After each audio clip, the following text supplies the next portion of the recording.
औज़ुबिल्लाहि मिनश्शैतानिर्रजीम बिस्मिल्लाहिर्रहमानिर्रहीम हस्बुनल्लाहु व निअमुल वकील निअमुल मौला व निअमुन नसीर या अय्युहल्लज़ीना आमनू सल्लु अलैहि व सल्लिमू तस्लीमा।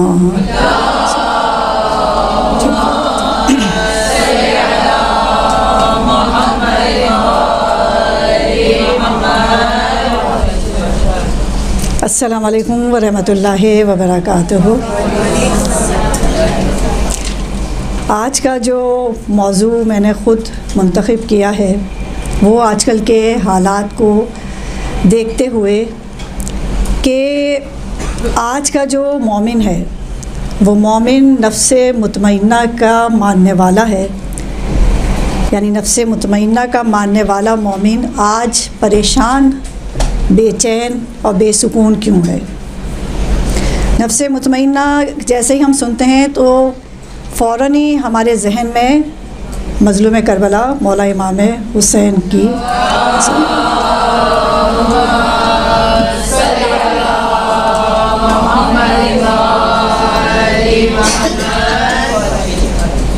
देखिए, सबसे पहले तो हम इस सूरे की जो है जो आयत है, आयत नंबर 27 कि जिसमें खुदा इरशाद फरमा रहा है, ए नफ्से मुतमइन्ना पलट आ इस हाल में कि तू खुदा से राज़ी और खुदा तुझसे राज़ी।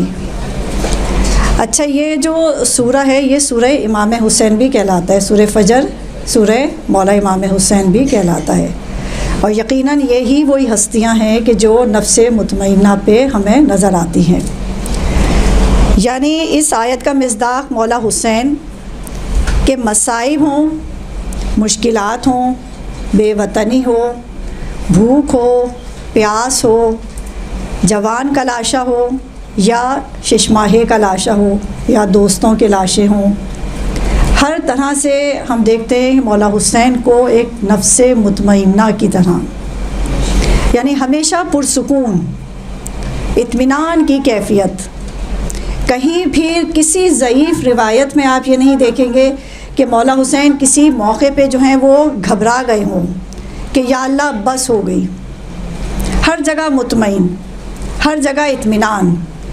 दुनिया जब ऐसी शख्सियत को देखती है कि जो मसाइब में भी इतना इत्मीनान और मुतमईन नज़र आता है तो सुकून को तलाश करती है कि वो सुकून हमें भी हासिल हो। और इस सुकून को हासिल करने के लिए क्या कुछ दुनिया नहीं कर रही, कितने डॉलर्स जो है ख़र्च किए जा रहे हैं कि सुकून हासिल हो, क्या कुछ तरीक़े अपनाए जा रहे हैं कि सुकून हासिल हो। अगर हम अपने मोमिन, क्योंकि हम मोमिनों की ही बात करेंगे, हम दुनिया की बात नहीं करेंगे, मोमिन जो है वो अपना सुकून कहाँ तलाश करता है। ख़वातीन का मजमा है, ख़वातीन अपना सुकून कहाँ तलाश करती हैं। मिसाल के तौर पे अगर घर में कोई मामलात हो जाए, हस्बैंड वाइफ का कोई मसला हो जाए, ससुराल में सास के साथ कोई मसला हो जाए, नंद भावज का कोई मामला हो जाए, अब उन्हें ये होता है कि भाई मुझे तो सुकून ही हासिल नहीं हो रहा, मुझे इतनी बातें सुना दी, मैं तो हक़ पे थी, मैं तो सही। अच्छा, मसला हमारे साथ मोमिनों का ये है कि हर वक्त हम ही हक़ पे होते हैं। सबसे बड़ा मसला ये है कि हम मज़लूम हैं, हम मासूम हैं, हक़ पे हम हैं, जो कुछ गलती है सामने वाले की है। तो बहरहाल मोमिन को ईमानदार भी होना चाहिए कि जहाँ अपनी गलतियों से माने। तो अब एक जो ख़ातून है वो बहुत बेचैन हो गई, हालांकि नफ्से मुतमइन्ना की मानने वाली हैं। अभी फ़र्श-ए-ज़ा पे मजलिस हुसैन पे गिरिया करके आ रही हैं और घर आती हैं, कोई मामला हो जाता है, बेसुकून हो गई। अब वो सुकून कहाँ तलाश कर रही हैं, यहाँ फ़ोन करेंगी, वहाँ फ़ोन करेंगी, अपनी दोस्त को करेंगी, अपनी बहन को करेंगी कि भाई आज मेरे साथ ये मामला हो गया। अब भी बेसुकून है ग़ीबत करने के बाद भी, क्योंकि सुकून तो मिलेगा ही नहीं गुनाह के काम में। अब भी बेसुकून है, अब कैसे सुकून तलाश करें। अब कहती है अब हम उनको 4 जब तक नहीं सुनाएंगे मैं सुकून नहीं मिलेगा। और जब सामने वाले को 10, 12, 20, 25 सुना देती हैं, हालांकि उस बेचारे ने 1-2 ही सुनाई होती हैं, तो कहती हैं आज हमें हमारे कलेजे को ठंडक मिल गई, अब हमें जाके सुकून मिल गया। मगर ये सुकून नहीं होता। आज आप सब ये देखें कि कभी भी लड़ाई हुई हो, 4 बातें आपने सुनाई हों, कभी आपका दिल हल्का हुआ है? कभी आपकी तबीयत पे जो है कोई आपने ऐसा महसूस किया कि कोई हल्कापन हुआ है और भारी हो जाती है तबीयत? उस दिन की समझें आपकी इबादतों में, आपकी नमाज में आपको लज्जत भी नहीं मिलती है। जिस दिन आप ये कार्रवाई कर लेते हैं ना कि एक की जगह 10 सुनाते हैं, सुकून मिल गया। अच्छा, आप फिर सबको बताते हैं, बहन हमें तो बड़ा सुकून मिल गया, आज हमने सुना लिया, हमें रातों को नींद ही नहीं आ रही थी। जब तक हम सुना ना लेते, हम तो हक बात कहते हैं, हम तो सच बात कहते हैं। चाहे सामने वाले का आपने दिल तोड़ दिया, कुछ भी कह दिया, वो आपकी हक बात हो गई। क्या सुकून मिला आज तक किसी को? कभी मिला? किसी कोई भी ये नहीं कहेगा कि मैं बहुत पुरसुकून से हो गई। और अजीब बेचैनी, फिर इंसान गिल्ट फील करता है। एक मोमिन जो होता है, फिर उसे ये एहसास होता है ये मैंने शायद ज़्यादा कह दिया, मुझे ऐसा नहीं बोलना चाहिए था। तो ये मोमिन जो है ये सुकून हासिल नहीं करता। तो आज हमारा मोमिन कहाँ सुकून तलाश कर रहा है? ग़ीबतें करके, चुगलखोरियाँ करके, लोगों के घर में तजस्सुस करके। अब तजस्सुस में क्या है कि ये फ़ेसबुक को ले लीजिए, अगर वो बेचारा कोई अगर एक स्टेटस डाल देगा उस पे, अपने फ़ोन पे या फेसबुक पे, अल्हम्दुलिल्लाह बेचैनी शुरू हो जाएगी, क्या हुआ, ये अल्हम्दुलिल्लाह क्यों आ गया?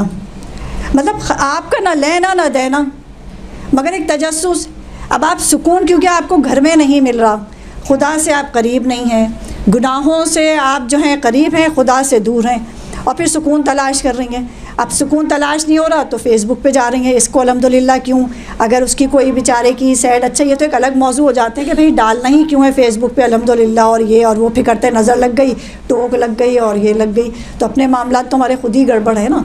तो अब सुकून कहाँ कहाँ तलाश हो रहा है? कुछ नहीं तो मॉल्स चले जाते हैं, विंडो शॉपिंग हो रही है बेकार, लेने कुछ जा रहे हैं, 10-75 चीज़ें बेकार की ला रहे हैं, फिर कह रहे हैं गुर्बत है, फिर कह रहे हैं हम परेशान हैं, महीना पूरा नहीं होता। भाई आपसे किसने कहा कि आप फालतू में जाके मॉल में जाके शॉपिंग्स करें? फ़ेसबुक खोल लेते हैं तो उस पर जो है ऑनलाइन शॉपिंग स्टार्ट हो जाती है, फिर करते हैं महीना पूरा नहीं होता। तो ये बेसुकूनी के कुछ मामला देखें किस तरीके से एक मोमिन जो है वो बेसुकून है। और वो सुकून कहाँ तलाश कर रहा है, और तलाश कहाँ करना है? खुदा कुरान में फरमाता है सूरह राद में कि दिलों को इत्मीनान और सुकून कहाँ मिलता है? अल्लाह की याद में, अल्लाह की याद में मिलता है ना। अच्छा, अब आप ये कहेंगे कि हम तो सब खुदा को याद करते हैं, हम तो 5 वक्त की सूरह रात, इसकी आयत नंबर मैंने यहाँ नोट की थी, मैं बताती हूँ अभी ना।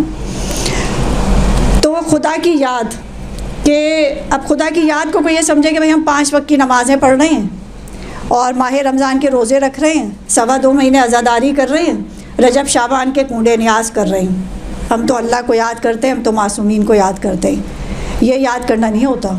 एक मुसलमान जो है, एक मोमिन जो है 24 आवर्स का मुसलमान है, घंटों का नहीं है कि 2 घंटे का, 5 घंटे का, 5 वक्त की नमाज़ों का मुसलमान है।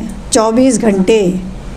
किस तरीके से कि जब अगर आप घर से बाहर निकलती हैं, एक मजलिस में जाती हैं तो आपने किस तरह की ड्रेसिंग की है, जब आप एक शादी में जाती हैं तो आपने किस तरह की ड्रेसिंग की है, किस तरीके से आप बाहर जाती हैं, आप स्कूल कॉलेज यूनिवर्सिटीज़ जाती हैं तो किस तरीके से जाती हैं। ये है खुदा को याद करना। यानी आपको हर लम्हे मालूम होना चाहिए कि इस वक्त खुदा का क्या हुक्म है, मुझे किस तरीके से अभी घर से बाहर कदम निकालना है, मुझे किस डॉक्टर के पास जाने की शरीयत इजाज़त देती है। आज हम कितने मामलात देखते हैं, ख़वातीन ज़रा तवज्जो नहीं करती हैं, कभी अपने जो है मामलात होते हैं जैसे मामूली से नज़ले बुखार, इस तरह के, आप जनरल फिजिशियन के पास चली जाती हैं जबकि फ़ीमेल मौजूद है। कोई ऐसी ज़िंदगी मौत का मरहला नहीं है कि आप फ़ीमेल को नहीं ढूंढ सकते, मगर आप मेल के पास चली जाती हैं, उन्हें अपना आप गला भी दिखा रही होती हैं, नब्ज़ भी चेक करा रही होती हैं, आस्तीन भी खोल लेती हैं, फिर कहते हैं कि आज का मोमिन मुतमईन नहीं है। मुतमईन इसलिए नहीं है कि खुदा की याद नहीं है। खुदा की याद ये थोड़ी है कि 5 वक्त की नमाज़ पढ़ ली बस ये याद हो गई, या तस्बीह लेके बैठ गए अल्लाह अकबर कर लिया और ये खुदा की याद हो गई, ये तो याद नहीं हुई ना। यानी 24 घंटे जो है खुदा को याद रखना, तब एक मोमिन जो है वो मुतमईन हो सकता है, इत्मीनान की कैफियत में जा सकता है। देखिए कुरान में खुदा ने जा बजा जो है ना मुखातिब किया है, कभी कहा है कि या अय्युहन्नास यानी ए इंसानों, कभी कहा है या अय्युहल्लज़ीना आमनू यानी ए मोमिन जो ईमान ले आए, और फिर आखिर में हम देखते हैं सूरह फजर में कि या अय्युहन नफ्सिल मुतमइन्ना। यानी मुखातिब एक तो ये कि इंसानों को मुखातिब किया, आम इंसान है, खुदा ने खल्क किया वो आम इंसान है। फिर मोमिन हम हैं जो मौला अली की विलायत पे हैं, और हम जब विलायत पे हैं तो हमारे हाथों से, हमारे पैरों से, हमारे किरदार से, हमारी ज़बान से, हर चीज़ से मौला अली की विलायत ज़ाहिर होनी चाहिए। ये है मोमिन, क्योंकि मोमिन के जो मामलात हैं उसके आमाल से ज़ाहिर होते हैं। ज़बान से कह के तो इंसान जो है इंसान से मुसलमान हो जाता है, ईमान की हालत में आता है तो मोमिन होता है, मोमिन से ऊपर जाता है तो फिर नफ्स मुतमइन्ना। और वो जो मिज़दाक़ हैं मौला हुसैन के मसाइब हैं, मुश्किलात हैं, परेशानियां हैं, मगर किसी से शिकवा नहीं है, किसी से शिकायत नहीं है, जो मामला है वो खुदा के सुपुर्द है। अब हम इसको इस तरीक़े से देखते हैं कि नफ्स मुतमइन्ना के लिए हमें कुछ स्टेप्स जो है अपनी ज़िंदगी में लाने हैं, कुछ पॉइंट्स हैं जिन पे हम गौर व फ़िक्र करें तो हम भी नफ्स मुतमइन्ना बन सकते हैं। देखें, आज के दौर में सबसे ज़रूरी जो मामला है ना वो है आपका पुरसुकून रहना। चाहे अल्लाह ना करे, आजकल हम देखते हैं, खुदा सबको महफूज रखे, बड़ी बड़ी बीमारियों के मामलात हैं। ज़रा सा आज आप किसी लैब चले जाइए तो एक ख़ौफ होता है कि अल्लाह ना करे अब डॉक्टर, अच्छा डॉक्टरों से लोग अब ऐसे घबराने लगे हैं कि बस इसने तो हमें कुछ ना कुछ बीमारी बता के ही भेजना है। मगर खुदा फरमाता है कि तुम जैसा गुमान मुझसे करोगे ना मैं वैसा ही करूँगा। मुझसे खैर सोचोगे खैर, शर तो शर। अच्छे गुमान के साथ जाएं कि भाई डॉक्टर के पास जा रहे हैं, टेस्ट हो रहा है, कोई बात नहीं, खुदा बेहतर करेगा, कुछ भी रिपोर्ट आती है। तो आज के मोमिन को मुतमईन हर हाल में रहना है। कोई अल्लाह ना करे किसी बीमारी का, अल्लाह ना करे किसी को सामना करना पड़ जाए, कोई मुश्किल परेशानी आ जाए। एक मोमिन ऐसा होना चाहिए पहाड़ की सूरत में कि कुछ भी मुश्किलात हों, कैसी भी परेशानियां हों, वो इमाम हुसैन की सीरत को देखेगा कि मुश्किलात हों, परेशानियां हों, मगर मैं डगमगाऊँ नहीं। और वो कब नहीं डगमगाएगा? जब वो खुदा से करीब होगा। तो उसके लिए कुछ हमने जो है पॉइंट्स रखे हैं कि किस तरीक़े से हम उन पे अमल करके जो है नफ्स मुतमइन्ना पे बड़ी आसानी से पहुंच सकते हैं। देखिए, सबसे पहली चीज़ ये हमेशा ये जहन में रखिए कि जो खुदा जनाब सैयदा का है, मौला हुसैन का है, मौला अली का है, वही खुदा मेरा और आपका भी है। खुदा ने कहीं ये नहीं कहा कि ये नफ्स मुतमइन्ना हुसैन है, ख़बरदार इस मंजिल तक पहुंचने की कोशिश ना करना। कहीं खुदा ने ये नहीं कहा। हमारे लिए ये रोल मॉडल बन के आए हैं। इनको देख के बिल्कुल ये चीज़ है कि हम उन जैसे तो हो ही नहीं सकते, ये तो सवाल पैदा ही नहीं हो सकता। मगर कहीं ये भी हमें कोई तालीम नहीं मिली कि उन जैसे ना बनना, कोशिश ना करना। खुदा ने हमसे कोशिश मांगी है और फिर हमें मिज़दाक़ बता दिए कि नफ्स मुतमइन्ना पे जाना है तो हुसैन को देखो किस तरीक़े से मौला हुसैन ने जो है मसाइब में अपने आप को किस तरीक़े से खड़ा रखा है और हर जगह शुक्र खुदा करते नज़र आते हैं। तो हमने ये चीज़ समझी कि जो खुदा मौला हुसैन का है वही मेरा और आपका भी खुदा है। जो उनकी सुनता है, उन पे रहम करता है, वो मेरे और आपके ऊपर भी करता है। मगर अहले बैत मासूमीन ने जो अपने दर्जात पे कमाल हासिल किया खुदा की मार्फत के साथ, किस तरीक़े से कि हम देखते हैं, पहला जो पॉइंट हम देखेंगे वो है तवक्कुल। खुदा पे तवक्कुल करना, ये हमारा है पहला पॉइंट नफ्स मुतमइन्ना पे जाने के लिए। तवक्कुल क्या कि आपको कुछ भी नज़र आ रहा हो, कितनी परेशानियां हों, कितनी मुश्किलात हों, खुदा पे यकीन, खुदा की मार्फत। देखिए, खुदा की मार्फत के हवाले से ये कि तौहीद का जो मामला हमारे यहाँ है वो इतना ज़्यादा बयान नहीं किया जाता। बड़ा खुश्क एक मौजू लगता है तौहीद पे जब बात की जाती है। तो हमें खुदा की मार्फत भी नहीं है। हमेशा जहन में ये रखें कि आजकल जो हम मामलात देखते हैं ना कि अपनी मुश्किलात में फंसते हैं तो हम एक बड़ा इजी सा एक एक्सेस ले लेते हैं, जादू हो गया है, बंदिश करा दी है। बल्कि एक आलिम बड़ी अच्छी बात कर रहे थे कि कराची में ऐसा लगता है आधे लोगों पे जादू हुआ है और जो बचे हुए हैं वो जादू कराने के चक्कर में, यानी बस दो काम हो रहे हैं और कोई दूसरा काम नहीं हो रहा। आधे लोग जादू के असर में और आधे लोग जादू करा रहे हैं, कोई तीसरा यानी खुदा है ही नहीं बीच में हमारी ज़िंदगियों में। किसी की क्या हैसियत, किसी की कोई हैसियत है कि वो आपकी ज़िंदगी को ख़राब कर दे? क्या खुदा ने उसको इख्तियार दे दिया है? या खुदा ने हमें बेयारो मददगार दुनिया में भेज दिया है और हमें किसी और के हवाले कर दिया है कि तुम इस मोमिन पे जादू करो, इसको नज़रें लगाओ, इसके घर के काम ख़राब करो, मियाँ बीवी में फूट पड़वाओ, इसके बच्चों को नाफरमान कर दो, ससुराल में इसकी कोई इज़्ज़त ना रहे, मैके में इसकी इज़्ज़त ना रहे। यानी अब हम जो है उस बंदे के उसमें चल रहे हैं कि वो हमारी ज़िंदगी चला रहा है। हम खुश अखलाक होंगे, हम बद अखलाक होंगे, दूसरे ने तय करना है। ना खुदा का कोई मामला है ना मेरा अपना कोई मामला है, यानी मैं भी बीच में नहीं हूँ, खुदा भी बीच में नहीं है। तो ये हो क्या रहा है फिर? यानी कोई मेरे घर में बैठ, कहीं दूसरे घर में, दूसरे मुल्क में, शहर में बैठ के मेरे घर को चला रहा है, इससे लड़ लो, इससे लड़ लो, हमारा मूड ख़राब कर दिया आज उसने, वो हमारे मूड चला रहा है, वो हमारे घर के रिश्तों को चला रहा है। हम तो बहुत मासूम हैं। खुदा कहता है मेरी तरफ से तो खैर है, ये तो जो कुछ है तुम्हारे अपने हाथों का कमाया हुआ है। हम इस तरफ तवज्जो ही नहीं करते, तो तवक्कुल कहाँ से आएगा? तवक्कुल जब ही आएगा कि आप हमेशा ये सोचें कि कुछ भी मामला है, खुदा की जो ज़ात है, वो जिसने मुझे पैदा किया है वही मुझे बचाने वाला है। मैं इस दुनिया में आई हूँ, खुदा ने मुझे बेयारो मददगार नहीं भेजा, वो मेरी मदद करेगा। कोई भी मामलात हों, कोई भी, जैसे मैं यहाँ ज़िम्नन ये बयान करूँ कि जब सूरज ग्रहण, चाँद ग्रहण होता है तो ख़वातीन नमाज आयात के बारे में सवाल नहीं करती। सवाल ये आता है कि हमारी प्रेगनेंसी है और क्या एहतियात करें और सदका बता दें। अगर उनको ये बताया जाए कि नहीं देखें सिर्फ नमाज आयात वाजिब है, कहते हैं हाँ नहीं वो तो पता है, आप ये बता दें कि क्योंकि सुना है बच्चे को ये हो जाता है, बच्चे को वो हो जाता है। यानी तौहीद और खुदा की मार्फत का हमारे यहाँ आप अंदाज़ा लगाएं लेवल का। यानी जिसने माँ के शिकम में परवरिश करनी है, जिसने आपको साहिब औलाद बनाया, माँ के शिकम में एक बच्चे की परवरिश कर रहा है, और एक मखलूक जिसको खुदा ने खल्क़ किया है, चाँद और सूरज, वो आके आपके बच्चे में कोई गड़बड़ कर देगा। हमें मार्फत समझ में आ रही है खुदा की? हम कहाँ पे हैं? यानी कभी तसव्वुर करें, यानी खुदा नाउज़ुबिल्लाह कि हमारे जहन में यह आता है कि उस वक्त खुदा जो है वो सो गया है, नाउज़ुबिल्लाह वो गफलत में चला गया है, कि अब चाँद या सूरज जो खुदा ने ही खल्क़ किए हैं वो माँ के शिकम में बच्चे के कुछ गड़बड़ करेगा कि तुमने कैंची से ये काट दिया था, तुमने पकोड़े तल लिए थे, तुमने कुंडी लगा दी थी। होता है ना? अच्छा होता क्या है फिर आप ये देखें, अब जब आपने कर लिया ना, अब वो चीज़ आपके जहन में सेट रहेगी। जब वो सेट रहेगी और जब बच्चा पैदा होगा तो आपको वो चीज़ नज़र आएगी। अब आप इस चीज़ को समझें, खुदा की जो मैंने बात की थी कि मुझसे शर सोचोगे शर, खैर सोचोगे खैर। क्या वजह है कि अंग्रेज़ जो खुदा को नहीं मानते, उनके अभी सूरज ग्रहण, चाँद ग्रहण आते होंगे, और वो लोग तो कितना काम करते हैं, वो तो पता नहीं क्या क्या, उनकी तो ख़वातीन वो क्या कहा जाए, कैसी कैसी एक्सरसाइजेज और क्या उछल कूद और क्या कुछ मामलात हो रहे होते हैं। वहाँ तो प्रेगनेंसी को भी बड़ा इजी लेती हैं, जॉब्स पे जा रही हैं, काम कर रही हैं, भारी चीज़ें उठा रही हैं, काटा पीटी कर रही हैं, सब कर रही हैं। वहाँ तो हमें कुछ नहीं नज़र आती है ऐसे मामलात।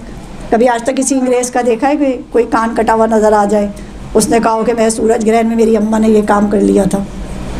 यह मुसलमानों के मामलात हैं, क्योंकि खुदा पे हमारा यकीन नहीं है, खुदा के मौज़ूआत पे, तौहीद पे हम बात सुनना नहीं चाहते।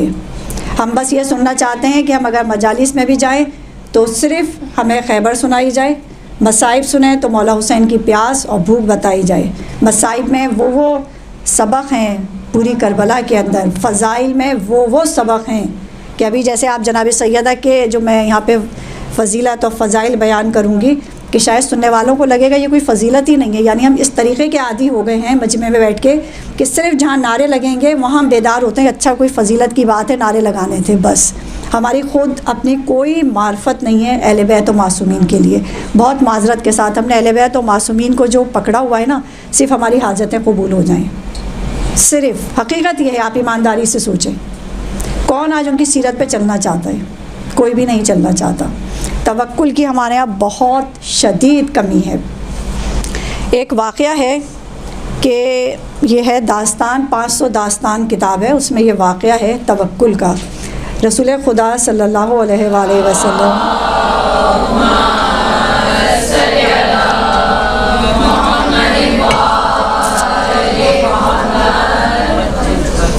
अच्छा, मैं ये वाक़या इसके बाद जनाब सैयदा का भी सुनाऊंगी, मगर मैंने सोचा पहले ये सुनाऊं कि लगे आप लोगों को कि भाई आम लोगों के साथ भी मामलात होते हैं। वरना ये होता है ना, वो कहाँ हम कहाँ, बस छुट्टी हो गई, उस पर अमल ही नहीं करना। वो जनाब सैयदा कहाँ हम कहाँ, बस चलो छुट्टी हो गई, सही है। अच्छा, ये वाक़या रसूल खुदा के ज़माने का है कि एक ताजिर था, और वो ताजिर जो है सफ़र कर रहा था। पहले ज़माने के आप लोगों को सफ़र मालूम है, ऊँट पे और घोड़ों पे इस तरीके से होते थे। तो वहाँ पे रास्ते में एक डाकू था, वो लूट लेता था मुसाफिरों को। तो जब ये ताजिर वहाँ से गुज़रा तो इस डाकू ने इस ताजिर को भी लूट लिया, इसका असबाब भी ले लिया और इसकी सवारी जो थी वो भी ले ली। अब ये ताजिर बड़ा घबराया, इसने कहा कि क्या अब तुम तो ये सब मेरा सब कुछ लूट चुके हो, क्या अब तुम मुझे मार भी डालोगे? यानी अब तो मैं जान से भी जाऊँ। तो उसने, डाकू ने कहा कि हाँ इसलिए कि तुम, अगर मैंने तुम्हें छोड़ दिया और तुम शहर तक पहुँचे तो तुम बता दोगे मेरा मामला कि मैं यहाँ बैठता हूँ और मैं लोगों को लूटता हूँ, मेरा तो यही ज़रिया माश है कि मैं इसी तरह कमाता खाता हूँ, तो लोग तो मुझे फिर मार डालेंगे या पकड़ लेंगे, जो भी होगा। तो ये ताजिर कहने लगा अच्छा। इस ताजिर ने सोचा कि मैंने एक हदीस रसूल की सुनी है कि खुदा पे तवक्कुल करने से खुदा किस तरह मदद करता है। तो इस ताजिर ने कहा कि मैं यहाँ बयाबान में हूँ। इसने उस डाकू से कहा कि तुम मुझे 2 रकत नमाज़ पढ़ने की मोहलत दो। तो उस डाकू ने कहा चलो क्या कर लेगा नमाज़ पढ़ के, ये कि चलो ठीक है जाओ 2 रकत नमाज़ पढ़ो। इस ताजिर ने नमाज़ पढ़ी और उसके बाद दुआ की कि परवरदिगार, तेरे हबीब से मैंने सुना था कि तू हर जगह मदद करता है, चाहे वो बयाबान हो, चाहे वो जंगल हो, चाहे वो शहर हो, कुछ भी मामला हो। मैं यहाँ बयाबान में हूँ और यहाँ दूर दूर तक मेरा कोई मददगार नहीं है, सिर्फ़ ये डाकू है और मैं हूँ, और मेरे पास कुछ नहीं है कि मैं अपना दिफा भी कर सकूँ।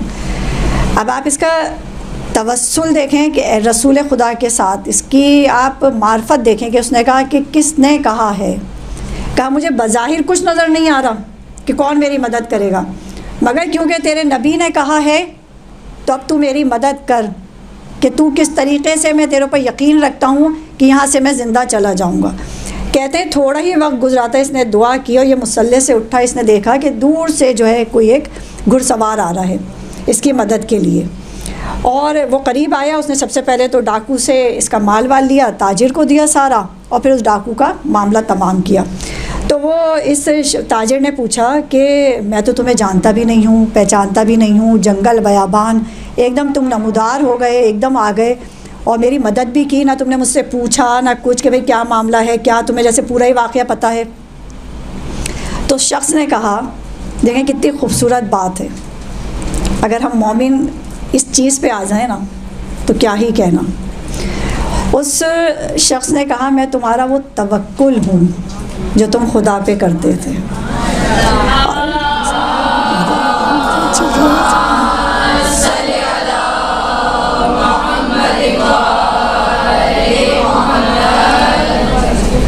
कि जब तुम खुदा पे तवक्कुल इख्तियार करते थे, खुदा ने मुझे खूबसूरत शक्ल बना के आसमान पर बैठा दिया था, और अब तुम्हारा ये वक्त था कि मैं तुम्हारी मदद के लिए आता। अल्लाह अकबर। यानी जो भी चीज़ें हैं ना, जो हमारा यकीन, हमारा तवक्कुल, खुदा उसको एक शक्ल दे देता है।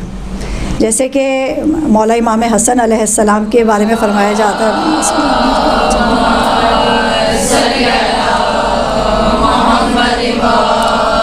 कि अगर अक़ल को शक्ल दी जाती, अक़ल को अगर जिस्म दिया जाता तो वो मौला हसन होता। अल्लाह अकबर। यानी कितनी हिकमत से भरपूर थे मौला हसन, क्या हिकमत थी मौला की, किस तरीक़े से अपने मुखालिफों के साथ। यानी ये देखें आपके जो करबला की तैयारी है ना, ये बड़ा कम पड़ा जाता है मौला हसन के हवाले से कि मौला हसन ने तैयारी कराई थी ये करबला की। जो मौला अब्बास की तरबियत थी, जो हज़रत अली अकबर की तरबियत थी, जो हिकमत इमाम हुसैन को सिखाई थी, ये सब मौला हसन की अता थी। तो खुदा फरमाता है कि यानी अगर अक़ल को मुजस्सम किया जाता, कोई शक्ल बनती, तो मौला हसन होते। आज हम देखें अपने मामलात, हम तो कहाँ हिकमत, कहाँ सब्र, कहाँ मामलात। हमें तो कोई जब एक सुनाए तो हम 10 ना सुनाएं तो मोमिन को तो सब्र ही नहीं आता, जबकि हमें तालीमात ये मिलती हैं आपको कोई 10 सुनाए, आपके मैं एक भी नहीं सुनाऊंगी। वजह क्यों कि आगे हम जब चलेंगे तो वजह पता चलेंगी क्यों मौला हुसैन नफ्से मुतमइन्ना पे थे। यही वजह थी ना, उन्हें पता था खुदा देख रहा है, मेरा मामला खुदा के हवाले है, मुझे लोगों से मामला करना ही नहीं है कि तुम मुझे सुनाओ मैं तुम्हें सुनाऊँ, नहीं, मुझे करना ही नहीं है, मेरा मामला खुदा के पास है। और फिर खुदा वहाँ से आपको इज़्ज़तों से नवाजता है ना, जान के वहमो गुमान में नहीं होता। ज़रा सा झुक जाना, ज़रा सा सब्र कर लेना, ज़रा सा जो हिकमत से काम लेना, मौला हसन के मानने वाले, तो आपकी इज़्ज़त घटती नहीं है। इज़्ज़त वही होती है जो खुदा और रसूल के सामने हो, लोगों के सामने नहीं। आज आपसे खुश हैं, तारीफ़, आज ज़रा सा आपने उन्हें एक दफ़ा सलाम नहीं किया तो वो बातें आपके पूरे ख़ानदान के शजरे की बयान कर दी जाएंगी, कुछ हद नहीं, कि जो आप खुद हैरान हो जाएंगे, अच्छा हमारे ख़ानदान में ये बुराइयाँ भी थीं। तो दुनिया का तो ये मामला है, इसको मौला अली ने 3 तलाक़ें दी।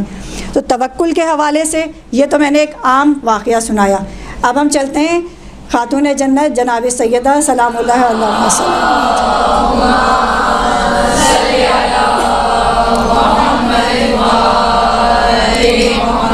पहले आपने जहन में रखना है कि जो जनाब सैयदा का खुदा है वही मेरा खुदा है। फिर इस वाक़े को सुनिए आप, और बहुत सुना हुआ है आपका, बहुत सुना हुआ वाक़या है कि जनाब सैयदा के बच्चे जनाब सैयदा के पास आते हैं कि अम्मा कल ईद है और हमें नए कपड़े पहनने, घर में कपड़े नहीं हैं। जनाब सैयदा क्या फरमाती हैं, जैसे हम भी बच्चों को बहलाने के लिए कहते हैं ना, कल कहेंगे कल मंगाएंगे, जनाब सैयदा क्या कहती हैं, कल दर्जी लेके आएगा। जनाब सैयदा का तवक्कुल देखें, जहन में अभी भी आ रहा होगा कि वो तो बीवी थी, जहन में आ रहा होगा यकीनन कि जनाब सैयदा थी। देखें, जनाब सैयदा अगर चाहती तो क्या इशारा करके जोड़े उसी वक्त नहीं मंगा के दे सकती थी कि लो भाई 2 रकात नमाज़ पढ़ती। कितने जनाब सैयदा की फ़जीलतें हम सुनते हैं कि नमाज़ पढ़ी, वो यहूदी वाला वाक़या कि मुर्दा ज़िंदा हो जाए, दुल्हन ज़िंदा होकर बैठ गई, तो क्या जनाब सैयदा के लिए कपड़े मंगाना कोई बात थी क्या जन्नत से? एक लम्हे में आते कि परवरदिगार मेरे बच्चे ईद के कपड़े मांग रहे हैं, अभी हाजिर हों, तो क्या नहीं आते? मगर जनाब सैयदा ने क्या तरबियत की हमारी और आपकी, क्या तरबियत की औलाद की, तवक्कुल सिखाया कि हर चीज़ फ़ौरी भी नहीं होती है। हमारे क्या मामलात हैं, अभी दुआ मांगनी स्टार्ट करते हैं, कोई अमल शुरू करते हैं, 40 दिन का अमल करेंगे, 15 दिन 20 दिन बाद, अभी तक तो हुआ ही नहीं। 2-4 बच्चा, मैंने तो शायद 15-20 दिन ज़्यादा ही कह दिया, एक दिन 24 घंटे के बाद ही। आपने तो कहा था बड़ा मुजर्रिब अमल है, ये तो हुआ ही नहीं। तवक्कुल क्या होता है कि आपने कोशिश करके कुछ सब्र इख्तियार करना है। जनाब सैयदा ने तरबियत की हमारी, कहा कल दर्जी लाएगा, और किस तरीके से हम देखते हैं, दक्कुलबाब होता है, पूछा जाता है कौन, और कहा जाता है कि रिजवान दरोगा अल्लाह अकबर, यानी आम कोई फ़रिश्ता भी दर्जी बन के नहीं आया, जन्नत का दरोगा जन्नत के कपड़े लेके आ रहा है, अल्लाह अकबर। अब समझ में आया कि जो जनाब सैयदा का खुदा है वही मेरा और आपका भी खुदा है। बीवी सैयदा के लिए, बल्कि मैं कहती हूँ मौला हुसैन के लिए क्या मुश्किल था अपने लिए जोड़े मंगाना, मौला हसन के लिए क्या मुश्किल था, अम्मा से क्यों कहा, माँ के पास ही क्यों आए? ये हमारी तरबियत थी कि जनाब सैयदा ने कहा कि कल दर्जी आएगा, तो दर्जी आया कपड़े लेके दरवाज़े पे। यह है तवक्कुल, खुदा पे यकीन। यानी आप इस तरह के हो जाएं, एक थोड़ा सा मज़ा वाली बात हो जाएगी कि लोग आपको कहेंगे ये तो फ़ला बाबा हो गई हैं जो कहती हैं हो जाता है। मोमिन इस मंजिल पे पहुंच सकता है। आप कहें यही होगा, आपसे कोई कहना दुआ के लिए कि भाई दुआ करना हम बीमार हैं शिफा मिल जाए, या दुआ करो हमारा वीज़ा लग जाए हम ज़ियारत पे, आप कहें ऐसा ही होगा, आप जाएंगी, यही होगा। ये खुदा पे, ये आप तवक्कुल से कह रही हैं, ये इसलिए नहीं कि कोई अपनी रियाकारी या कोई अपने किसी मामले में हम इस तरह कह रहे हैं। ये खुदा पे यकीन कि सामने वाले को आप हमेशा पुरुम्मीद भी रखें। जब आप खुद ही नाउम्मीद हैं, खुद ही बेचैन परेशान हैं, तो क्या आप अपनी औलाद को मुतमईन रखेंगी? क्या उसे आप इत्मीनान देंगी? एक बच्चा एक परवरिश पा रहा है कि वो देख रहे हैं माँ ही मेरी हर वक्त डिस्टर्ब चल रही होती है, ना वो खुदा से इत्मीनान की कैफियत में होती है, ना वो मेरी दादी दादा से इत्मीनान में होती है, ना मेरे अब्बा से होती है, और जब गुस्से में आती है तो अपने अब्बा अम्मा से, अपने घर में अब्बा अम्मा से भी लड़के आ जाती है। तो बच्चा तो ये देख रहा है कि तो इत्मीनान ही नहीं है इनको। आजकल कितने ऐसे घर हैं शादीशुदा बच्चियों के मामलात आते हैं, बताती हैं अम्मा से हमारी हो गई, बताओ ज़रा, हफ्ते में एक दिन जाती है मिलने के लिए, इसमें भी लड़के आ जाती हैं। अब बच्चा तो ये देख रहा है कि इत्मीनान ही नहीं है अम्मा को, ना खुदा से राज़ी, ना अब्बा से राज़ी, ना अम्मा से, ना दादी से, ना पप्पो से, किसी से राज़ी नहीं है। और फिर वो ये देखता है उलमा से भी राज़ी नहीं है, आलिमों की भी शुरू हो जाती हैं, मुज्तहिदीन तक पहुँच जाती हैं कभी कभी, इख्तिलाफ़ क्यों, फ़लाँ क्यों, ये मतलब अम्मा को देख रहा है इत्मीनान की कैफियत ही नहीं है, तो ख़ुद तो तवक्कुल की एक कैफियत में हम है नहीं, तो फिर वो जनाब सैयदा में कहाँ समझ में आएंगी, फिर हम अहले बैत और मासूमीन कहाँ समझ में आएंगे, फिर हमारा नफ्स कहाँ मुतमईन होगा, फिर ऐसे ही भटकेगा, ऐसे ही बेचैन रहेगा। तो हम ये देखते हैं कि कपड़े आना जनाब सैयदा के घर पे जो मौला हुसैन मंगा सकते थे, मगर जनाब सैयदा ने तवक्कुल इख्तियार किया कि तुम्हारे कपड़े कल आएंगे। आपने मोमिन को भी यही कहना होता है अपने मामलात में भी कि खुदा से भी दुआ करें तो ये खुदा तू ऐसा ही कर। बेशक कि अगर जगह एक मैं आपको बहुत घरेलू सी एक वाक़या बताती हूँ कि एक केस था हमारे पास एक बच्ची का कि वो कुछ डिप्रेशन था, क्या मामला थे, उसने बहुत ज़्यादा जो ना स्लीपिंग पिल्स ले ली, बहुत ज़्यादा, और ऐसी हालत हो गई कि ऐसे आईसीयू में जाना है, पत्ते के पत्ते खा गई वो। इंसान जब मायूस होता है ना वो खुदा से इतना दूर चला जाता है कि वो देखता ही नहीं कि मैं अपने आप को हलाकत में डाल रहा हूँ, खुदा को नाराज़ कर रहा हूँ। तो कहते हैं कि उनकी माँ ने खुदा पे यकीन किया, तवक्कुल इख्तियार किया कि खुदा ये जो इसने दवाएं खा ली हैं ना, तो इसको इसके लिए शिफायाब बना दे, ये जहर ना बने। और अब बताया जाता है कि वो बच्ची रूहानियत में, ज़हनी तौर पे, जिस्मानी तौर पे इतनी मजबूत है कि शायद कहा जाए कि अगर लोग कहें कि मेरा तवक्कुल ज़्यादा है तो वो शायद अपने माँ बाप से भी 4 हाथ आगे हो। यानी उस माँ का तवक्कुल कि खुदा अगर इसने खा ली है तो तेरी कुदरत है कि तू दवा में शिफा डाल सकता है, भले उसने जहर खा लिया हो, भले वो जहर खा रही है, उसके लिए तो जहर था वो उस वक़्त। मैं खुदा पे यकीन कि असर जब करेगा कि अगर तू चाहेगा तो शिफा हो जाएगी, तू चाहेगा तो जहर हो जाएगा। और ये बताया जाता है कि उस बच्ची ने भी कितने साल तक उस दवा को हाथ भी नहीं लगाया, उसको ऐसी नफ़रत हो गई। तो मेरा खुदा, जनाब सैयदा का खुदा, इस चीज़ पे रहते हुए हम आगे नफ्स मुतमइन्ना पे चलेंगे इंशाअल्लाह। इसके बाद दूसरा पॉइंट जो है वो है शुक्र खुदा, खुदा पे शुक्र। पहला था तवक्कुल, दूसरा है शुक्र खुदा। अगर हम खुदा की नेमतों के बारे में गौर व फिक्र नहीं करेंगे तो कभी भी मुतमईन नहीं रहेंगे। हमेशा में ये होगा उसके पास ये है, मेरे पास क्यों नहीं है। अगर आज कोई घर में रहता है तो उसे ये होता है कि मैं किराए के घर में क्यों हूँ, मुझे अपना घर चाहिए। अच्छा, अपना घर हो जाए तो फिर नहीं, मुझे 4-5 कमरों वाला घर चाहिए। वो 4-5 कमरों वाला घर मिल जाए तो मुझे ये होता है नहीं, मुझे ऐसी सोसाइटी में चाहिए। यानी मोमिन मुतमईन नहीं है। होना ये चाहिए कि अगर आप किराए के घर में हैं तो आप ये समझें कि बस खुदा ने मुझे छत दी हुई है, मैं सुकून से हूँ, सोती हूँ, बैठती हूँ। कहीं ऐसा तो नहीं मामला कि मैं घर से बाहर हूँ, अपनी छत के नीचे हूँ, मैं उसका पे कर रही हूँ, मैं किराया दे रही हूँ, तब मैं इस वक्त उसकी मालिक हूँ कि मैं पे कर रही हूँ, मैं उस घर में बैठी हुई हूँ।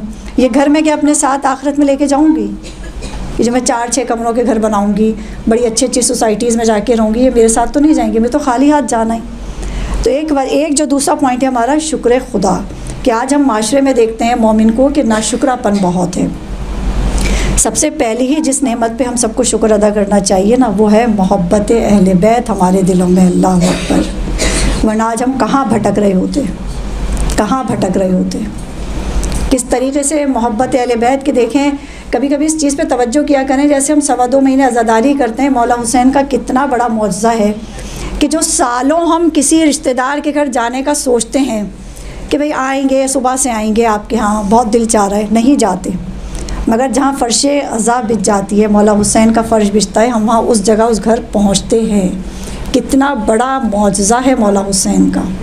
फिर हम ये नहीं देखते बारिश हो रही है, बल्कि घर वाले बच्चे नाराज़ होते हैं बारिश में ना जाए। नहीं भाई, उनके साल में एक मजलिस होती है, हमें तो जाना ही है। निकलते हैं हम अकेले चले जाएंगे, हम गाड़ी कर लेंगे, हम रेंट पे जाएँ, हम रिक्शा में हम जाएंगे, हम निकल जाते हैं। इमाम हुसैन का मौजज़ा कितनी बड़ी नेमत है। देखें, हम अपने उन रिश्तेदारों से मिल लेते हैं जो साल भर हम जिनकी खैर खैरियत मालूम नहीं कर पाते। ये मौजज़ा नहीं है मौला का, कितनी बड़ी नेमत है। आज हम कहीं शुक्र अदा करते हैं इस नेमत का। जब हम मजलिस में जाते हैं, कितने लोगों से हमारी मुलाकात हो जाती है, आपकी कैसी खैरियत है, आपकी कैसी है, मालूम होता है कोई मोमिन परेशान था, किसी की खुशी थी, किसी का कोई मामला था, कितनी खैर खैरियत, कितने मामला पता चलते हैं एक फ़र्श अज़ा से। कितने दूर दूर के रिश्ते हम निभाते हैं। आजकल की हमारी नस्ल जो है उनको तो समझाना बड़ा मुश्किल हो जाता है कि बेटा ये भी करीबी रिश्ता है। करीबी यही नहीं होते मामू पप्पू खाला, बच्चों को तो समझ आया इतनी दूर जा रही हैं आप, मगर जाते हैं। किस तरीके से सुलह रहमी हो रही है, किस तरीके से मोमिनों से मुलाकात हो रही है। क्या ये नेमत कम है हमारे लिए शुक्र अदा करने के लिए? किस नेमत पे हम हैं? ये कम है क्या नेमत? उसके बाद देखें नाशुक्रपन की के जो भी नाशुक्रापन करेगा, खुदा फरमाता है सूरह इब्राहीम आयत नंबर 7। अच्छा, ये सूरह रात की जो मैंने बताई थी, ये 28 नंबर की आयत है कि दिलों का सुकून जो मिलता है। सूरह रात का जो मैंने बताया था, इसको भी आप लोग नोट कर लीजिए, 28 है ये। और सूरह इब्राहीम 7 नंबर की आयत कि खुदा फरमाता है कि शुक्र अदा करोगे मैं नेमतों में इजाफ़ा करूँगा, और नाशुक्रापन करोगे तो खुदा बेनियाज़ है। अच्छा, उसको हमारे कोई शुक्र की ज़रूरत भी नहीं है। हमेशा याद रखें कि हमारे शुक्र की, हमारी इबादतों की उसे कोई भी ज़रूरत नहीं है कि हम उसकी इबादत करें या उसका शुक्र अदा करें। ये हमारे ही लिए है। जब हम नेमतों का शुक्र अदा करते हैं ना, कि आप देखें किस तरह शुक्र अदा कर सकते हैं हम, कि जब कभी भी कहा जाता है कि आप ना किसी मरीज़ को देखें, उसकी अयादत को जाएं, तो ये रिवायात में कि आहिस्ता से कहें अल्हम्दुलिल्लाह कि खुदा तूने मुझे महफूज रखा जब जाएं। अच्छा, हमारे यहाँ क्या होता है, मोमिन के पास किसी अयादत को जाते हैं तो जाके वो दवाइयाँ सही कह रही हैं आप, वो उसको नुस्खे बताने शुरू करते हैं, और उससे ज़्यादा क्या करते हैं, उसको बेचारे को मायूसी में डाल के आ जाते हैं कि भाई वो उसके साथ भी हुआ, वो तो 4-6 दिन में बेचारे का जो है ना उसका तो काम ही तमाम हो गया, और तुम पंखे तेज़ में क्यों बैठ गई, और तुम नहा क्यों ली, और तुम ये तो बिल्कुल भी नहीं खाना। उसको इतने ऐसे ग़िज़ाई चार्ट बना के देते हैं कि वो बेचारा जो है ना वो एथोपिया का मरीज़ ही बन जाए, ये मत खाना वो मत खा, वो भी डर जाता है मरीज़ भी। आप जाएँ, जैसे शुरू में मैंने बयान किया, आप जाएँ उससे पॉजिटिव बात करके आइए, उसको हिम्मत दिला के आइए। तो एक तो शुक्र खुदा ये कि जब कभी मरीज़ के पास जाएं तो आहिस्ता से कि अल्हम्दुलिल्लाह परवरदिगार तूने मुझे महफूज रखा।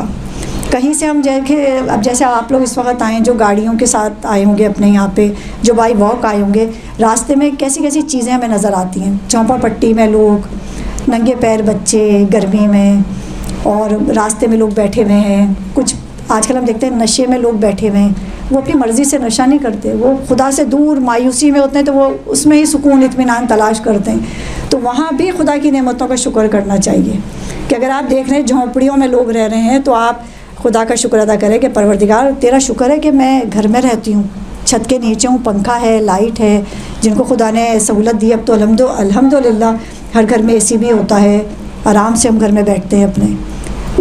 जब आप इन चीज़ों को देखेंगे, अपने से नीचे देखेंगे, तो आप शुक्र की तरफ आएंगे ना। हमेशा हमारे मामलात जो होते हैं ऊपर होते हैं, वो डिफेंस में क्यों रह रहा है, वो क्लिफ्टन में रह रहा है, और मैं तो फेडरल एरिया में रह रही हूँ। स्टेटस कॉन्शियस भी हो जाते हैं कभी कभी, नाशुक्रापन। कुछ तो ऐसे कि वो ऐसे एरियाज़ में भी नहीं रह सकते। अब आप आजकल देखें ब्रिज के नीचे कैसे कैसे फैमिलियाँ लेके लोग बैठे हुए हैं, छोटे छोटे बच्चे, ऐसा दिल कुड़ता है देख के गर्मी के अंदर। वहीं पानी से उन्हें नहला रहे हैं, वहीं खाना हो रहा है, वहीं पीना हो रहा है। हम तो फिर अल्हम्दुलिल्लाह अल्लाह का शुक्र है, एहसान है कि पक्के घरों में बैठे हुए हैं, खा भी रहे हैं, पी भी रहे हैं। क्या इस नेमत का शुक्र अदा नहीं कर सकते हम रोज़? हमारे पास हर वक्त ये होता है नाशुक्रापन, ये नहीं है, वो नहीं है, ये नहीं है, वो नहीं है। अच्छा, इसमें अब देखें औलाद की तरबियत भी किस तरह होती है कि वही वाली बात आएगी कि जब बच्चा माँ को ये देखता है कि अब्बा घर आ रहे हैं और अम्मा साहिबा जो एक वो लिस्ट लिए बैठी हुई हैं, बिजली का बिल नहीं है और स्कूल की फ़ीस नहीं गई और आटा ख़त्म हो गया। और अच्छा, कुछ ख़वातीन तो इतनी बेसब्री होती है, फिर नफ्स मुतमइन्ना पे जाएंगी कहाँ जब सब्र भी नहीं है, इतनी बेसब्री होती है फ़ोन ही घुमा देती हैं। ये नहीं सोचती कि भाई आगे भाई ये ड्राइविंग कर रहा होगा मेरा मियाँ, या अभी बॉस से डांट वाट कुछ खा रहा होगा, है ना, कि कहाँ पे कहीं मीटिंग में, बेचारा बता भी रहा है मीटिंग, तुम तो मीटिंग में ही रहते हो, यहाँ ये मुश्किल हो गई, फ्रिज ख़राब हो गया। अच्छा बताएं, वो बेचारा वहाँ बैठे बैठे ऑफिस से कैसे फ्रिज सही कर देगा? घर आ जाए, घर आके बता दें। वैसे तो ख़वातीन माशाल्लाह अल्हम्दुलिल्लाह इतनी आप हर चीज़ में, ये एक तरह से काबिल तारीफ़ भी है कि अपने घर में अपने शौहर का बहुत हाथ बटा रही हैं, यानी बहुत से मामलात खुद कर लेती हैं। कारपेंटर बुला लिया, फ्रिज ठीक करने वाले को बुला लिया, AC वाले को बुला लिया, लड़मर भी ली, उससे पैसे भी कम करा लिए, और सब कुछ मियाँ को पता भी नहीं होता, कर भी लेती हैं। मगर कुछ ख़वातीन को तो बेकरारी बेसब्री के बताना है, बस फ़ोन ही घुमा देंगी। ये हमारी बच्चियों की आजकल की जो नस्ल है ना, इसकी ये तरबियत भी ज़रूरी है कि मर्द जब घर से बाहर जाते हैं ना, अभी आप लोग आएंगे क्या एक आलम होता है ट्रैफिक का। अब वहाँ बेगम का फ़ोन आ रहा है, फ्रिज ख़राब हो गया, कारपेंटर खड़ा हुआ है, तुमने पैसे देने का कहा था, वो मुझे बार बार फ़ोन कर रहा है, भाई घर आ जाए तब भी तो हो सकती है ना। तो नफ्स मुतमइन्ना के लिए ये भी ज़रूरी है कि सब्र भी हो कि शौहर घर आ जाए, उसके बाद उस मसले को जो है वो हम डिस्कस कर सकते हैं। तो शुक्र खुदा अदा किया जाए हर नेमत पे। अब किसी मोमिन के जहन में ये आए कि मुझे कोई तकलीफ़ पेश आ जाती है, मेरी कोई चीज़ घर में ख़राब हो जाती है, तो इस पर भी खुदा का शुक्र अदा कीजिए। अब आप सोचेंगे कि ये इसमें क्या शुक्र अदा करना, कि जैसे हम चल रहे हैं, जैसे हम कुकिंग कर रहे हैं, हमारा हाथ जल गया, हाथ से खून निकल गया थोड़ा कुकिंग करते में, ठोकर लग गई एकदम, कितनी कभी ऐसी लगती है ना, बेसाख्ता इंसान तड़प जाता है, या अल्लाह। और फिर हम कहते हैं क्या कौन सा गुनाह किया था, मतलब अपने गुनाह भी याद नहीं रहते हमें, कौन सा गुनाह किया था भाई, कौन सी नेकी की थी, ये सोचना चाहिए कि हम बच गए, कि ज़्यादा चोट नहीं लगी। गुनाह, या अल्लाह कौन सा गुनाह किया था, खुदा कहेगा मैं बताऊँ कि कौन सा गुनाह किया था, गुनाहों पे तवज्जो ही नहीं है। वो हमारे उस्ताद सादिक हसन साहब बड़ी अच्छी बात कहते हैं कि जब कहा जाता है कि आप ना अपनी नेकियां गिने तो कह रहे वो अंबार लग जाते हैं, वो पेज के पेज भर लेंगे रजिस्टर के, और कहा जाएगा कि अपने गुनाह वो अच्छा 1 2 3 बस, हाँ यही है, बस थोड़ा कभी झूठ बोल लेते हैं, बस थोड़ी कभी गीबत कर लेते हैं, बस कभी बेहिजाब शादी में चले जाते हैं, और तो कुछ याद नहीं आ रहा। क्योंकि गीबत भी यूँ करते हैं, हम साफ दो हैं, हम तो भाई इनके मुँह पे भी कह देंगे, तो हम इसलिए गीबत को जायज़ बना लेते हैं कि हम तो मुँह पे कह देंगे, ये गीबत थोड़ी है। तो ये हमारे मोमिन का हाल है कि नेमतें खुदा की हम नहीं देख पाते।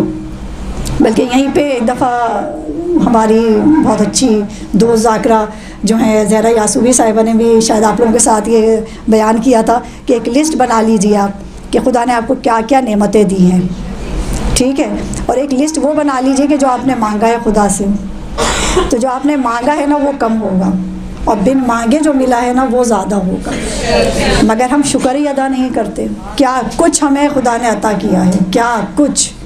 आज हम सेहत के साथ, पैरों के साथ चलते हुए, सांस लेते हुए, नहा धो के फ्रेश होके घरों से अपने खाना पीना नाश्ता पानी करके आए हैं। ऐसे ही है ना, ये नेमत नहीं है। किसी के बग़ैर सहारे हम आए हैं, हमने एक स्टिक भी नहीं पकड़ी हुई है, हम खुद चल के सीढ़ियाँ चढ़ के ऊपर आ गए हैं। जैसे मैं यहाँ ज़िम्नन ये बयान करूँ, जैसे गुस्ल जुम्मा जो किया जाता है, जब गुस्ल कर लीजिए ना उस वक्त खुदा का शुक्र अदा कीजिए, अल्हम्दुलिल्लाह रब्बिल आलमीन, कि मैं ख़ुद नहाई, मैंने ख़ुद कपड़े पहने, मुझे किसी की मदद की ज़रूरत नहीं पड़ी। और फिर अपनी आखिरत को याद करें, एक वक्त होगा कि जब मुझे नहलाया जाएगा, मैं बेबस होंगी, कोई मुझे नहलाएगा, मुझे कफ़न पहनाएगा। इस तरह खुदा की मार्फत, खुदा पे यकीन, शुक्र, तवक्कुल, ये खुदा पे बढ़ता है कि जब भी गुस्ल जुम्मा करें, आम नॉर्मल करें गुस्ल जब भी, मगर गुस्ल जुम्मा की क्योंकि सवाब आप लोगों को पता है, मदरसे की तलबात हैं, कितना सवाब है। इस हद तक है कि सादिक साहब फरमाते हैं कि अगर कुछ इस तरह के मुस्तहिबात हैं कि अगर उस दिन नहीं किए तो उसकी इतनी फजीलत होती है कि खुदा कहता है कि दूसरे दिन क़ज़ा की नियत से कर लो। यानी कुछ ऐसे मुस्तहिबात हमारे हैं, आप लोग बेहतर जानती हैं, जैसे नवाफिल हैं, नमाज शब है और ये गुस्ल जुम्मा है। यानी इतनी अहमियत, खुदा इतनी मोहब्बत करता है अपने बंदे से कि तुमने आज नहीं किया ना तो चलो कल कर लो, मगर इस चीज़ को कर लो, कुछ होगा इसमें कि तुम्हें इतनी मोहलत दी जा रही है। तो ये इन चीज़ों पे क्या हमें शुक्र अदा नहीं करना चाहिए कि हम खुद फ्रेश हो रहे हैं, नहा रहे हैं, धो रहे हैं, अपने हाथ से खाना खा रहे हैं। आज हमारे घरों में कितने ऐसे बुज़ुर्ग हैं जिनको हमें नवाले बना के खिलाने पड़ते हैं। कभी हम उन बुज़ुर्गों के पास बैठ के सोचते हैं अल्हम्दुलिल्लाह रब्बिल आलमीन कि मैं ख़ुद खा रही हूँ, खुदा ये तेरा शुक्र है कि मेरे हाथ पैर सलामत हैं, मैं ख़ुद खा रही हूँ, ख़ुद अपने काम कर रही हूँ, किसी की मोहताजगी नहीं है। कभी हमारे बुज़ुर्ग ये कहते हैं ना कि खुदा हमें इस दुनिया में किसी का मोहताज ना कर, तो सादिक साहब का ये जुमला था, वो कहते हैं हमेशा ही दुआ करनी चाहिए, ना इस दुनिया में ना उस दुनिया में, यहाँ भी ना हो वहाँ भी ना हो। वहाँ भी ये ना हो कि आज किसी ने, हमारे बेटे ने, हमारी बेटी ने मुझे जो है सूरह फातिहा नहीं भेजी, शब जुमा थी, वो अपनी मसरूफियत में थी, अब मैं आज वहाँ भूख और प्यास के आलम में जो है आलम में बरज़ख में बैठी हुई हूँ। वहाँ भी मोहताजगी ना हो, यहीं से काम करते हुए जाएँ, यहीं से खुदा से करीब होते हुए जाएँ। जैसे कि मुर्तज़ा ज़ैदी साहब का ही एक मैंने लेक्चर सुना था कि लोग कहते हैं इमाम हुसैन की ज़ियारत का इतना सवाब है, इतने उम्रे, इतने हज, और खुदा ने ये क्यों कहा कि जन्नत में इतने महलात। कभी हम सोचते हैं ना इतने महलात, हमसे तो एक घर नहीं संभलता, 400-500 गज़ का घर हो तो वो नहीं संभलता, और इतने महलात हम क्या करेंगे भाई, इतने बड़े बड़े और पूरे पूरे शहर करेंगे क्या हम। तो वहाँ की नेमतों का जब हम वहाँ जाएंगे ना, वहाँ के जो मामलात हैं वो ये चीज़ें भी वहाँ जाके कम लगेंगी। अरे मेरे हिस्से में सिर्फ 2 शहर आए याकूत के, उनके पास तो इतने 50 आ गए, उनके पास तो इतने महलात आ गए, उनके पास तो इतने बड़े महल, इतने बड़े घर आ गए, इतने शहर आ गए, इतनी खुदा ने उनको जागीरें दे दी। मेरे हिस्से में बस ये 2 शहर।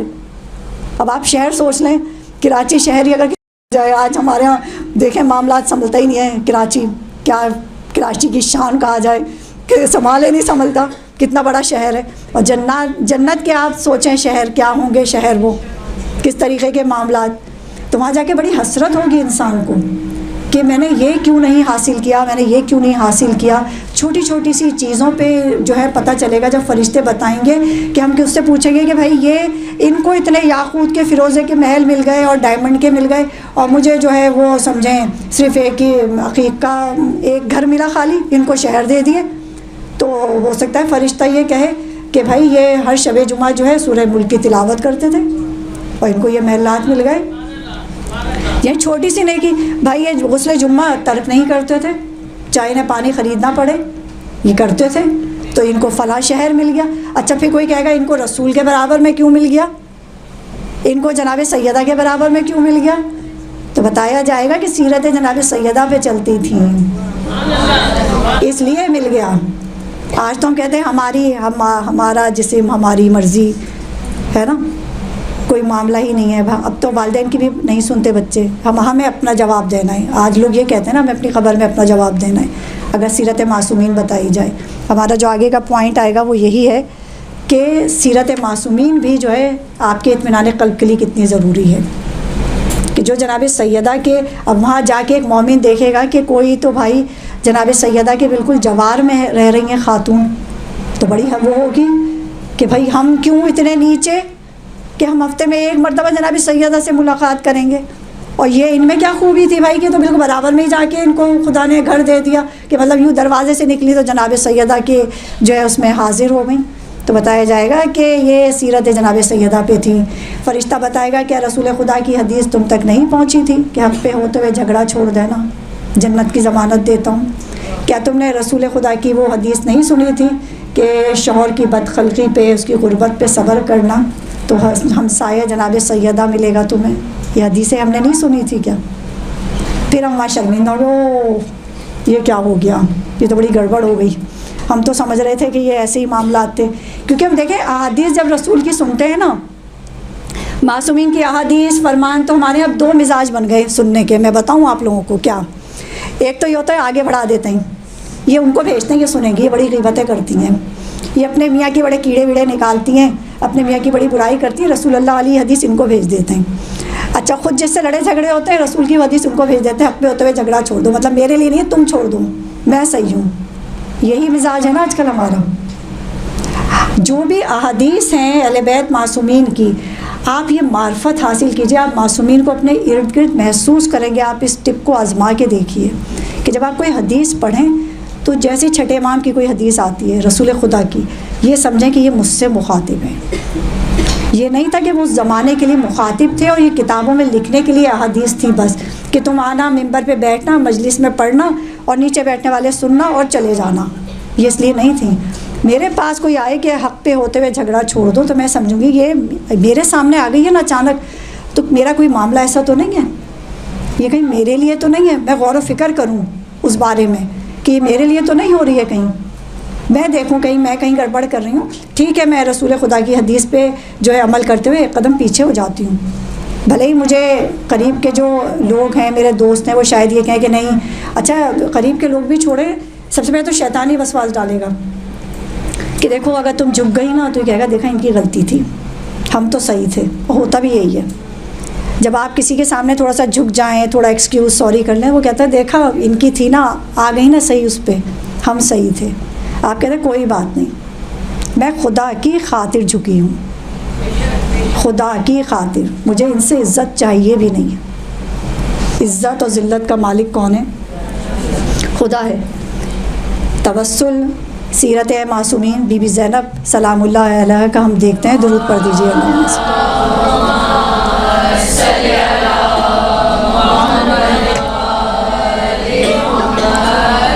क्योंकि एक रिवायत जनाब ज़ैनब की विलादत के हवाले से भी है, तो इसलिए बरकत हासिल करते हुए, वैसे तो हर मासूम अहले बैत के कुछ ना कुछ वाक़यात हमारे पास हैं कि बीबी ज़ैनब का ही हम मसाइब में सुनते हैं कि किस तरीके से बीबी ज़ैनब ने कहा कि जब उस मलऊन ने कहा कि देखो खुदा ने तुम्हारे साथ क्या किया। देखें जब एक मोमिन का यही वाला मामला होता है ना, जो मैं बयान कर रही थी कि अगर आप सामने से उसके सामने थोड़ा झुक जाएँ, आगे बढ़ जाएँ, कहता देखा तुम ही गलत थी। ऐसे उस मलऊन ने भी कहा कि देखा खुदा ने तुम्हारे साथ क्या किया, हमें इज़्ज़त दी, तुम्हें जलील किया। बीबी ने क्या खूबसूरत जुमला कहा, अल्लाह अकबर, क्या खूबसूरत जुमला कि मैंने सिर्फ जमाल देखा, कुछ भी नहीं देखा। हम पूछेंगे बीबी आप जमाल देख रही हैं, भाई के लाशें, भतीजों के लाशें और आपके सर पे चादर नहीं, बड़े दरबार में आप खड़ी हैं। आप ज़रा यहाँ हमें तो सिखाएं, बताएं कि कहाँ आप जमाल देख रही हैं, कोई जमाल नज़र आ रहा है? आज के एक मोमिन ख़ातून का बहुत माजरत के साथ एक जनाजा घर में हो जाए और आप देखें जब जनाजे को नामहरम तकरीबन हर एक तो हर एक का महरम नहीं होता। वो जनाजा अंदर लाते हैं जब गहवारा आते हैं, और जो ख़वातीन अपने गम में बेहाल हो जाती हैं, ना फिर उनको अपने दुपट्टे का पता होता, ना फिर उन्हें अपने आस्तीन का मालूम होता, ना उन्हें ये पता चलता मेरे बाल नज़र आ रहे हैं। और ऐसा देखा गया है नामहरम रिश्ते उन्हें दिलासे भी दे रहे होते हैं, अल्लाह अकबर गले लगा के। सिर्फ़ एक जनाजे की बात हो रही है यहाँ, सिर्फ़ एक जनाजे की। फिर हम कहते हैं नफ्स मुतमइन्ना पे नहीं है, हमारे दिलों में, हमारे घरों में सुकून नहीं है। कैसे होगा? कभी हमने इन चीज़ों पे गौर किया? अच्छा, कोई ये कहेगा कि गम ऐसा था, अल्लाह सबके घरों को सलामत रखे परवरदिगार। कोई कहे कि ऐसा गम ऐसा था, मेरा भाई था, मेरी माँ थी, नाकाबिल बर्दाश्त गम था। बीबी ज़ैनब के लिए नहीं था क्या? जनाब ज़ैनब के लिए क्या था वो? मतलब कोई ऐसे ही हम समझ रहे हैं कि कोई ऐसे ही कोई मामला चल रहा था। बीबी ज़ैनब को कोई गम नहीं था अपने भाई का, जिनका हुसैन जैसा भाई हो, अब्बास जैसा भाई हो। मगर हुक्म खुदा, हर कदम पे याद खुदा, जहाँ से हमने शुरुआत की थी, खुदा को याद रखना कि गम है, तब इंसान जमाल देखता है खुदा का। कि बीबी को यकीन था कि ये जो मेरे मसाइब हैं, ये जो मेरा गिरिया है, ये जो मैं मसाइब देख रही हूँ, खुदा का जमाल किस तरह देख रही हूँ कि मुझे यकीन है कि खुदा मुझे इसका भरपूर अजर व सवाब देगा। अभी मुझे मुश्किल है ना, अभी कोई मुझे सामने ताना दे रहा है, मगर मुझे इसकी फ़िक्र नहीं करनी चाहिए। एक मोमिन को इसकी फ़िक्र नहीं करनी चाहिए। बीबी को ये मालूम था कि मुझे इज़्ज़त कहाँ से लेनी है, इन शराबियों से, इन दुनियादार लोगों से। आज हमारे घर के मामलात भी देखें कि हम इज़्ज़त किससे मांगना चाहते हैं? लोगों से, कि उसके सामने अच्छे बन जाएं, उसके सामने अच्छे बन जाएं। ये क्या देंगे हमें? इज़्ज़त वो होती है जो खुदा इज़्ज़त देता है। तारीफ़ वो है जो मासूमीन करें, तारीफ़ वो है जो खुदा करे। तारीफ़ ये थोड़ी है कि जो लोग करें। तब जमाल नज़र आता है जब बीबी ज़ैनब भी नफ्स मुतमइन्ना पे थी। यानी आप मासूमीन को देखें तो हर एक को कहा जा सकता है कि नफ्स मुतमइन्ना पे। और इमाम हुसैन को इसलिए हाईलाइट किया जाता है कि सारे ही दुनिया के जितने मसाइब थे वो इमाम हुसैन ने सहे और बताया, और अकेले तन्हा। इसलिए इमाम हुसैन को इस सूरह के जो है मौला हुसैन के उससे निस्बत भी दी जाती है, सूरह फजर को, कि ये जो है सूरह इमाम हुसैन भी है, इस वजह से इसको दी जाती है। आज हम देखें कि सीरत जनाब सैयदा पे हम कहाँ चलते हैं, हमारे घर की वॉल से लेके फेसबुक तक हर नामहरम का एक्सेस है। शादियां हमारे घर का एक ऐसा अजीब मसला है, कुछ शादी ना हो गई पता नहीं लगता है कि जन्नत दोज़ख का कोई मामला हो गया ये, कि ये तो शादी में करना ही करना है। अब वो शादी हो गई, उसके पोर्ट्रेट बना बना के घर में आपने बड़ी और खूब लार्ज कर कर के लगाई हुई होती हैं कि वो ऐरा गैरा हर कोई आ रहा है, प्लम्बर आ रहा है, नामहरम रिश्तेदार आ रहे हैं, धोबी आ रहा है, कोई भी आ रहा है, उसकी निगाह। और अच्छा लगते भी टीवी लाउंज में, बेडरूम में भी नहीं। किस नियत से लगाई जाती है, कभी गौर व फिक्र किया? फिर हम कहते हैं कि जनाब ज़ैनब कहाँ, हम कहाँ। बिल्कुल हम उनके धूल के बराबर भी नहीं है, इन हरकतों में तो बिल्कुल भी नहीं है जो हमारे घर के हालात हैं। कि शादी तो एक मर्तबा होती है तो ज़िंदगी भी एक मर्तबा ही मिलती है ना, ये कब आपको बार बार मिलती है? और फिर शादियों के आजकल के हालात और मामलात देख लें, सुकून है क्या? कितनी सेपरेशन इस दफ़ा आपने अय्याम अज़ा में देखा होगा कि उलमा ने कितना इस पे पढ़ा है कि कितनी तेज़ी से 6-6, 8-8 महीने बच्चों के घर जो है आबाद नहीं हो सके। कितना इस दफ़ा मुहर्रम में अय्याम अज़ा में ये टॉपिक्स पढ़े गए कि 6 महीने क्या होते हैं। यहाँ तो 15-20 साल बाद जाके हमें लगता है कि हाँ हम शौहर का मिजाज समझें, सास का मिजाज समझें और हम ससुराल वालों को समझ पाए। वहाँ 6 महीने में कहती हैं हमारी बनती नहीं है। वजह क्या है कि गुनाहों से शुरुआत। हदीसें के साथ पढ़ ली, वही मासूमीन को अपने मतलब के लिए लेके आ गए कि बरकत हो जाए।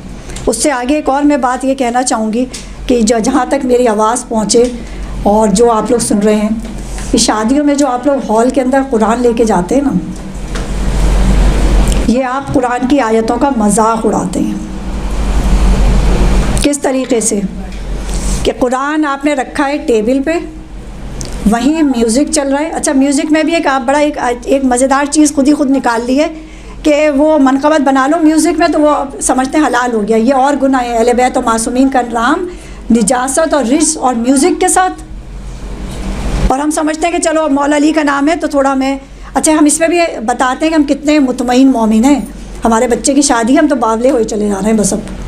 क्या कुछ ना कर देंगे, अपने आप को भी बता दें बड़े मुतमईन हैं, अपने समझाने वालों को, अपने आने वाले रिश्तेदारों को भी बता दें।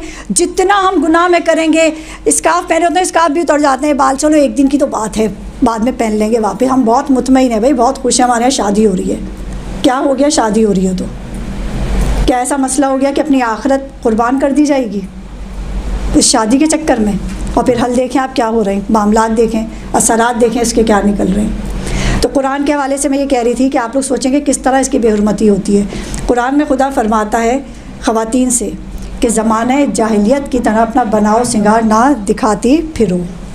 सूरह अहज़ाब में है कि खुदा जाहिल कह रहा है ऐसी औरत को, भले वो PhD करी हुई हों, मैं खुदा कह रहा है तुम जाहिल हो, अगर तुम बेहिजाब हो, तुम अपना बनाव सिंगार दिखा रही हो ना, तुम जाहिल हो।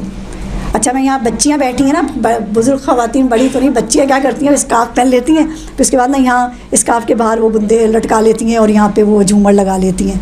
ये आपकी जीनत है बेटा, ये नज़र आ रही है, इसी को तो खुदा ने कहा है कि मत दिखाओ, जीनत ही तो छुपानी थी। मतलब ऐसा क्या वाजिब हो गया कि बुंदे पहनने नज़र नहीं आए तो बाहर स्कार्फ पे ही लटका लेती हैं, यहाँ पे ही लगा लेती हैं।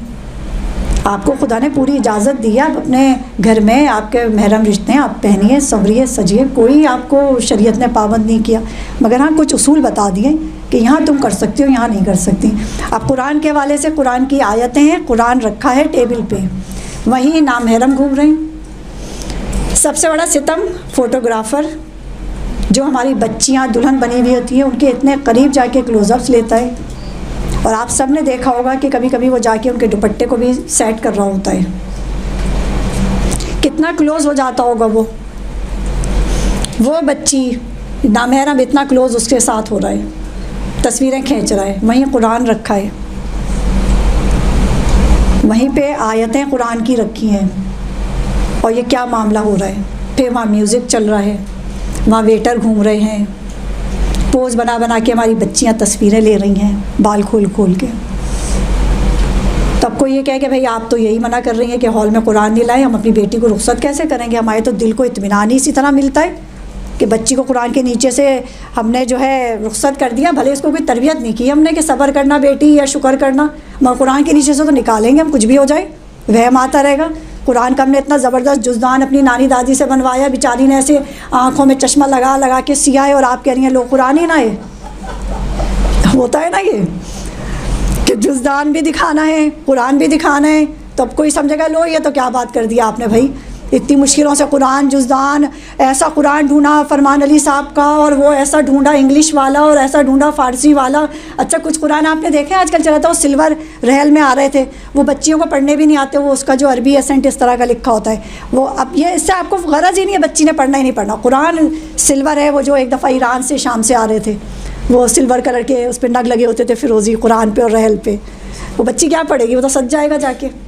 कुरान वो दें कि जो आपकी बच्ची घर से पढ़ती हुई जा रही है ना, उसी को दें, भले ही वो सीधा हो जाए, वो उसके काम आएगा, वो उसको मुश्किलात से निकालेगा, उसका पढ़ा हुआ जाएगा, उसने उस कुरान के साथ अमल कुरान किया हुआ होगा, मासूमीन उसके तवस्सुल इख्तियार करेगी, वो उसे हमेशा मुश्किलात में याद रहेगा कि ये मेरा कुरान मेरा साथी था। बाज़ वक़्त बच्चियाँ सोचती हैं माँ से हम कोई बात नहीं कह पाते, बहन से नहीं कह पाते, ऐसी मुश्किलात में आती हैं, सोचेंगे ये मेरा सहारा था उस वक़्त कुरान। उस कुरान को दीजिए आप, वो नए नए कुरान भारी भारी गोल्डन गोल्डन वो उठाए भी नहीं जा रहे, सजा बना के। अच्छा, अब आप ये कहेंगे कि आप तो कुरान को मना, नहीं मैं कुरान को मना नहीं कर रही, आप बिल्कुल लाइए, क्योंकि कुछ मालूम नहीं कि उस वक़्त कुरान की उस बरकत से किस तरीके से कोई भी पलट सकता है। मैं ये मना नहीं कर रही ना लाएं, करना ये है आप गाड़ी में रखें, जब रुखसती का वक्त आए। हम जिस तरीके से शादियों में काम बांट देते हैं ना अपने, कि बेटा तुम्हारा ये काम है, भाभी से कहते हैं आपका ये काम है, एक सबसे बड़ा अहम काम ये होता है सबकी पिक्चर बनवा लेना, कोई नाराज़ ना जाए, तो ऐसे हम काम बांटते हैं। भाई दूल्हा वालों को खाने को तुमने पूछना है, इनको तुमने देखना है, इनकी तस्वीर तुमने बनानी है, ऐसे करते हैं ना। किसी एक की जिम्मेदारी लगा दें कि बेटा जब रुखसती हो ना, तो गाड़ी से जब म्यूज़िक बंद हो जाता है, माँ बाप भी ज़रा अब उसमें आते हैं ज़रा कि अच्छा अब तो बच्ची के जाने का टाइम आ गया, थोड़े दिल उदास होते हैं। म्यूज़िक भी देखें आप उस टाइम पे टी टी टी करके एंड में हो जाता है, बिल्कुल ही बंद हो जाता है कि अब अजीब सा एक माहौल बन जाता है, और वो म्यूज़िक गाना अच्छा भी नहीं लगता, कोई चला देगा बंद करो, रुखसती का वक्त हो रहा है।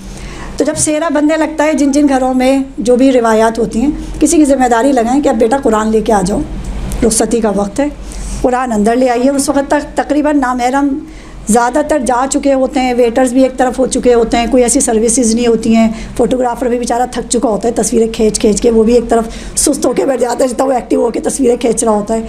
उस वक्त कुरान को मंगाएं, रुख़्सत करें और बच्ची को दे दें।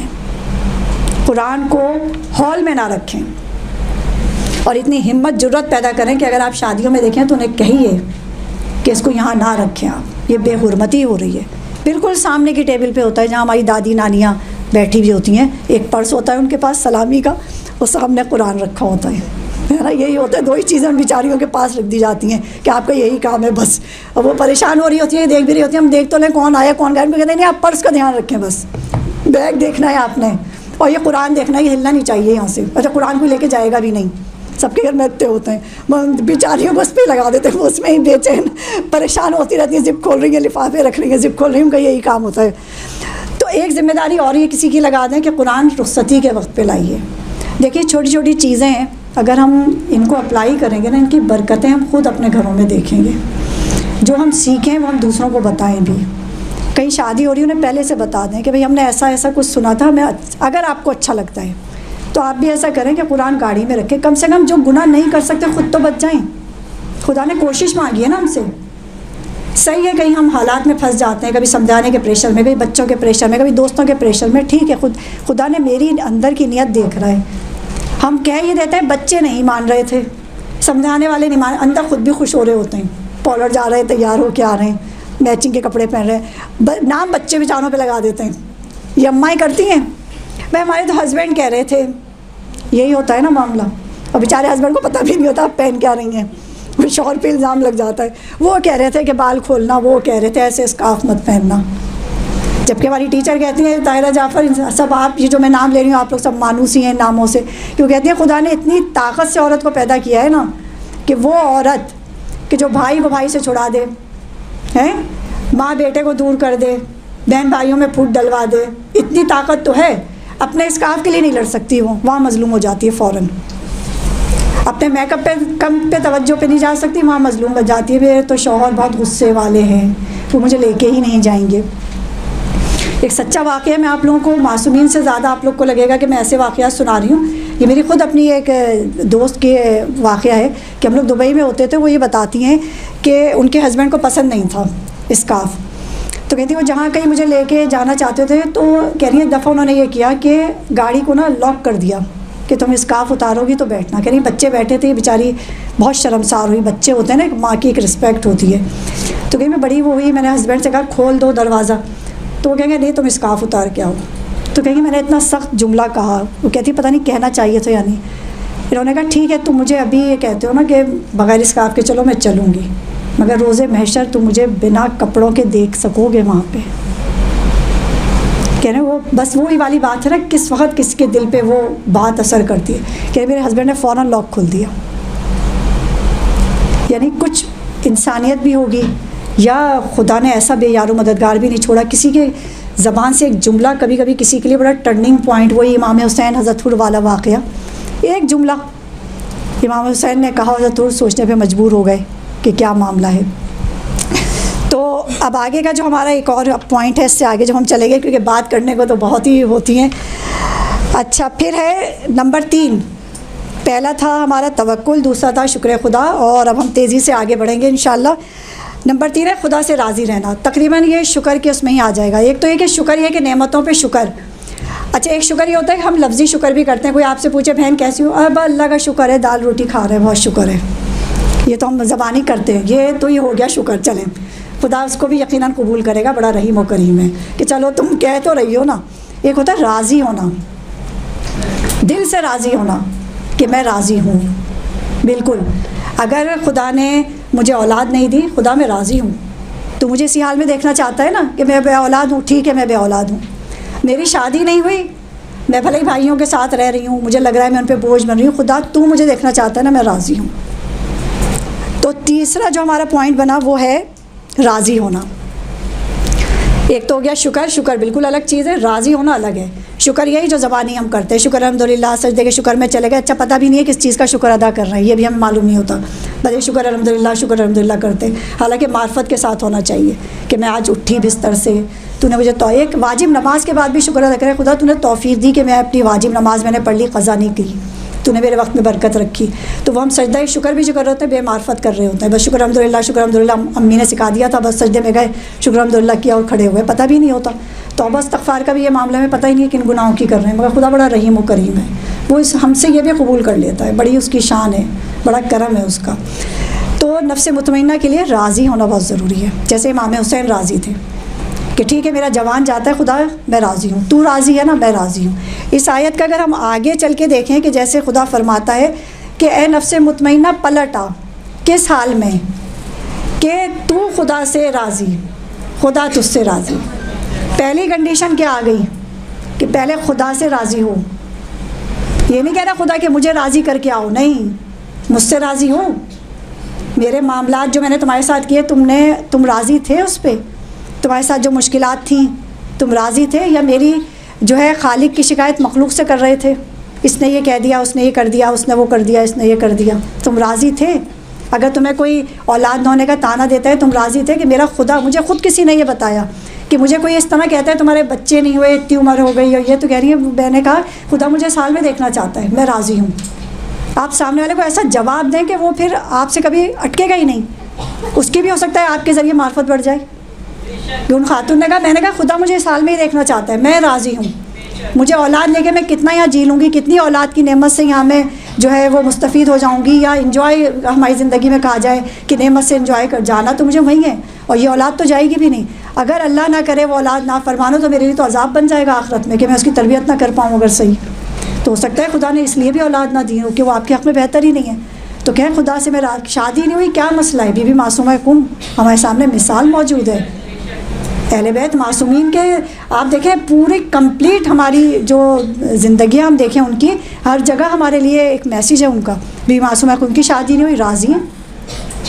इमाम बाबुल हवाइज की अपनी बेटी के लिए एक दामाद नहीं ढूंढ सकते थे अच्छा बेहतरीन, खल्क नहीं करा सकते थे खुदा से, जैसे रसूल खुदा मौला अली का जनाब सैयदा का हम इज़्दवाज देखते हैं, बीबी खतीजा का रसूल खुदा का देखते हैं। बीबी मासूमा कुम के लिए क्या मुश्किल थी, मौला रज़ा की बहन, रऊफ़ इमाम की बहन, वो रही ना इस महरूमी में, बे औलाद भी नज़र आते हैं।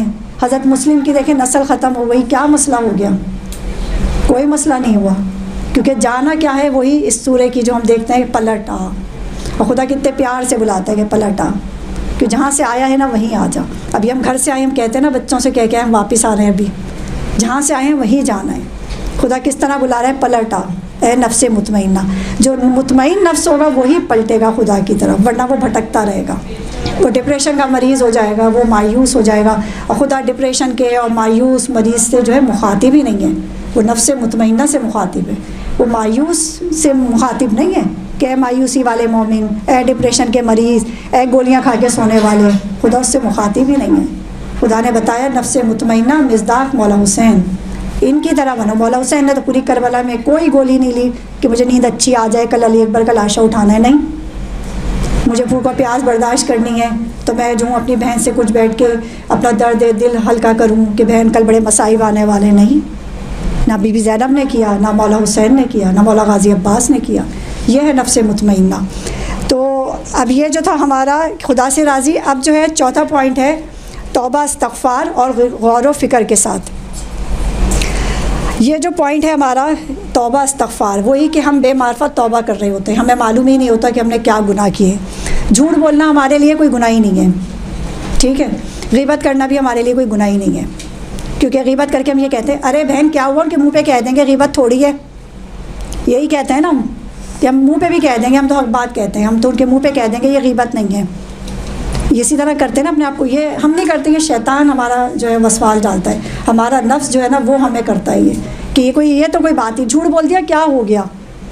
यानी झूठ को हम बड़ा छोटा गुनाह समझते हैं, जबकि मौला अली मुश्किल कुशा फरमाते हैं कि जिस गुनाह को आप छोटा समझते हैं ना वही सबसे बड़ा गुनाह है। झूठ हमारे यहाँ बहुत छोटा गुनाह समझा जाता है, मसलहत, जबकि शरीयत ने आपको तौरिया का रास्ता दिखाया हुआ है कि किस तरीके से यहाँ फ़िक़्ही क्लासेस लेते होंगे, आप लोगों को मालूम होगा कि क्या तरीक़ा है कि आपकी रूह पाक साफ़ रहे, भले ही सामने वाला उसको कुछ भी समझ रहा है। आपने कहा वो झूठ भी नहीं है, आपकी रूह पे असर भी नहीं हो रहा, आपकी रूह पाक को साफ़ है। तो तौबा इस्तग़फ़ार किस तरीके से की जाए? गौर व फ़िक्र के साथ। नबी यूनुस मछली के पेट में चले गए, नबी यूनुस मछली के पेट में चले गए, अंधेरा है, कुछ नज़र नहीं आता, परेशान हुए, गौर व फ़िक्र किया कि क्या मामला हो गया, मैं अंधेरे में क्यों आ गया? नबी खुदा हो के मैं अंधेरे में हूँ, मछली के पेट में चला गया, क्या मामला हुआ? गौर व फ़िक्र किया, फिर मामला उन्हें समझ में आया कि मैं अपनी उम्मत को छोड़ के आ गया, नाराज़ हो के आ गया। गौर व फ़िक्र किया। आज का मोमिन अंधेरे में, मुश्किलात में, परेशानी में गौर व फ़िक्र करता है? नहीं करते। हम तो मोमिन है, आजमाइश आई है हमारे ऊपर। आप बेहिजाब घूम रही हैं, म्यूज़िक सुन रही हैं, मेकअप कर कर के शादियों में जा रही हैं, और हम पे तो आजमाइश आई है। कभी गौर व फ़िक्र करते हैं हम? कोई परेशानी मुश्किलात में घिर के कभी गौर व फ़िक्र करता है कि अगर इस वक्त कोई मुश्किल आई है मेरे घर में? जैसे मैं मिसाल दूँ, एक छोटी सी सादा सी मिसाल, कभी घर में होता है एक चीज़ ख़राब हो रही है, दूसरी हो रही है, तीसरी, इंसान एकदम बेचैन परेशान हो जाता है, या अल्लाह ये क्या मामला हो रहा है, अभी ये चीज़ ठीक की, अभी दूसरी चीज़ हो गई, अभी ये चीज़ करते हैं, अभी कोई बीमार हो गया, उसकी खबर आती है तो किसी और की। कभी मोमिन पे ऐसे मामलात आते हैं कि वो बेचैन होने लग जाते हैं, क्या मामला आते हैं? तो क्या मोमिन उस वक्त गौर व फ़िक्र करता है कि क्या कुछ मेरी गड़बड़ तो नहीं है कि मुझे ऐसी चीज़ों को फेस करना पड़ रहा है, ऐसे मामलात मुझे देखने पड़ रहे हैं? हम तो वहाँ मोमिन बन जाते हैं, हम आज़माइश हो रही है हमारी, तो भैया हम तो गुनहगार हैं ही नहीं। यही मामला होता है ना, अपने आप को बहुत पाक साफ समझते हैं। हज़रत यूनुस ने गौर व फ़िक्र किया, गौर व फ़िक्र किया अंधेरे में, और फिर क्या किया ये देखें, ये मोमिन करेगा क्या? तो उन्होंने पहले खुदा की हम्द बयान की, वो ज़िक्र यूनुसिया है ना, ला इलाहा इल्ला अन्ता सुब्हानका इन्नी कुन्तु मिनज़ ज़ालिमीन। इसको मैं आगे बढ़ाने से पहले यहाँ ज़िम्नन बयान कर दूँ, ये भी बहुत सवाल आता है कि बड़ा जलाली अमल है ये, इसको नहीं करना चाहिए। पता नहीं कौन से ग्रुप निकले, कौन सी ख़वातीन निकली कि ज़िक्र खुदा, ज़ियारत आशूरा और ये इन चीज़ों को कहती हैं बड़े जलाली अमल है, तो ये समझ में नहीं आता। मासूमीन कह रहे हैं हसरत होगी कि रोज़ क़यामत के तुम्हारा जो लम्हा ज़िक्र खुदा के बग़ैर, अहले बैत मासूमीन के बग़ैर गुजरता है, यहाँ रोका जा रहा है। समझ में नहीं आता कि क्यों रोका जाता है, जलाली अमल है। अच्छा, आप इसमें खुद इसके तर्जुमे को देखें, इसमें जलाल कहाँ आ रहा है, ज़रा ये बताइएगा आप। नबी यूनुस खुदा की हम कर रहे हैं कि खुदा तू ही तारीफ़ के लायक है, तेरी ही तारीफ़ है, इसमें गुस्सा आएगा? मैं आपकी तारीफ़ करूँ, आप मेरी करें, मुझे गुस्सा आएगा कि मैं कहूँ ये क्या कर दिया, कि इसमें क्या जलाल नज़र आ रहा है? फिर उन्होंने कहा कि मैं ही ज़ालिमीन में हूँ। अगर हम किसी के सामने जाके एक्सक्यूज़ करें या आप किसी चीज़ पे मुझसे माजरत करें तो मुझे गुस्सा आएगा क्या? ऐसा होता है क्या कि कोई माजरत करे मैं गुस्सा आ जाए? अब इसमें कहाँ जलाल नज़र आ रहा है? खुदा की हम्द की मुश्किलात में घिर के नबी यूनुस ने अंधेरे में मछली के पेट में गौर व फ़िक्र किया। एक मोमिन को गौर व फ़िक्र करना चाहिए कि मैं मुश्किलात में अगर घिर रही हूँ, मैं परेशानियों में घिर रही हूँ, तो मैं देखूँ क्या मामलात हैं मेरे, और फिर खुदा की हम्द की जाए। बड़ा मुश्किल काम है। ये तो मौला हुसैन ही थे कि लाशें उठाते थे और शुक्र खुदा कहते हैं। जिस तरह मौला हुसैन पे मसाइब जो है बढ़ते थे और मौला का शुक्र बढ़ता जाता था, मौला का चेहरा जो है ऐसा बताया जाता है, ये तो हम मसाइब में सुनते हैं कि मौला की खस्तगी, और कहते हैं चमकता था चाँद की तरह से। जितने मसाइब मौला पे आते थे मौला का शुक्र बढ़ता चला जाता था। एक लाशा शुक्र खुदा, एक लाशा शुक्र खुदा, खुदा मैं राज़ी, मैं तेरा शुक्र अदा करता हूँ। आज का मोमिन करेगा मुश्किलात में घिर के?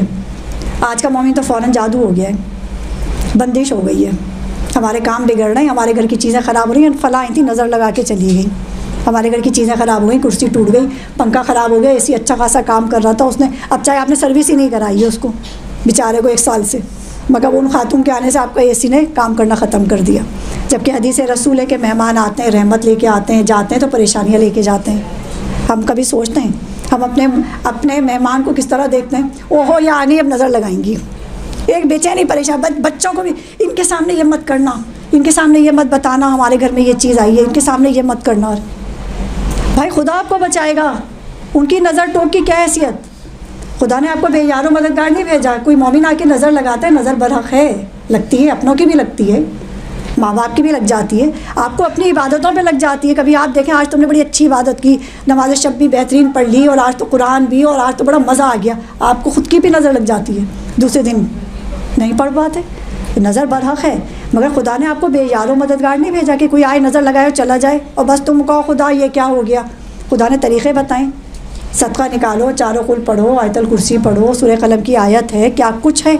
घरों में आयतल कुर्सी लगाने के बड़े फ़वाइद हैं कि बलाएँ अपने आप खींचती है। घर में आयतल कुर्सी घर में लगी हुई हो तो बलाएँ को खींचती है वो। तो हमारा मोमिन जो है वो परेशानी में आके क्या करता है, दूसरे पे तोहमत लगाता है, यानी गुनाह पे गुनाह शुरू कर देता है। ख़ुद तो था परेशानी में, अब क्या करा और मज़ीद गुनाह को बढ़ा लिया कि उसी पे आपने बहुतान लगाने शुरू कर दिए। वो आई थी, ये हो गया, वो गई थी, ये हो गया, ये वाले मामलात हो गए। तो नबी यूनुस किस तरीके से खुदा से मुनाजात कर रहे हैं कि मैं ही ज़ालिमीन में हूँ, यानी मैंने अपने आप पे जुल्म किया। ये जो हम गुनाह करते हैं ना, ग़ीबत, चुगलखोरी, बहुतान लगाना, ये हम किसी को कुछ नहीं परेशान कर रहे हैं, हम अपने आप पे जुल्म कर रहे हैं, ये हम अपने आप को तकलीफ़ दे रहे हैं। बस जैसे ही नबी यूनुस ने खुदा से कहा आजिज़ी के साथ कि मैं ही ज़ालिमीन में हूँ, खुदा को ये अदा इतनी पसंद आई, इतनी पसंद आई कि खुदा का गज़ब रहमत में बदल गया। उसी वक्त मछली के पेट से जो है नबी यूनुस को रिहाई मिल गई। यानी खुदा को ये आजिज़ी कि खुदा हाँ मुझसे गुनाह हो गया। मैं मिसाल दूँ, जैसे कभी हो किसी की फ़जर की नमाज़ अल्लाह ना करे क़ज़ा हो जाए, या ज़ोहर असर की कभी हो जाए, क्या कोई ऐसा गुनाह हो जाए, फ़ौरन खुदा के साथ, खुदा मेरा नफ्स बहुत कमज़ोर है, मेरा नफ्स बहुत कमज़ोर है, तू मेरी मदद कर कि मैं तुझसे तौबा करती हूँ, तू लायक़ हमद है, तू ही मुझे बचा सकता है, तू ही मुझे इस वक्त पे उठा सकता है, तू ही मुझे तौफ़ीक़ दे सकता है कि मैं इस वक्त पे उठ के नमाज़ पढ़ूँ, तहज्जुद पढ़ूँ। खुदा से तौफ़ीक़ मांगें।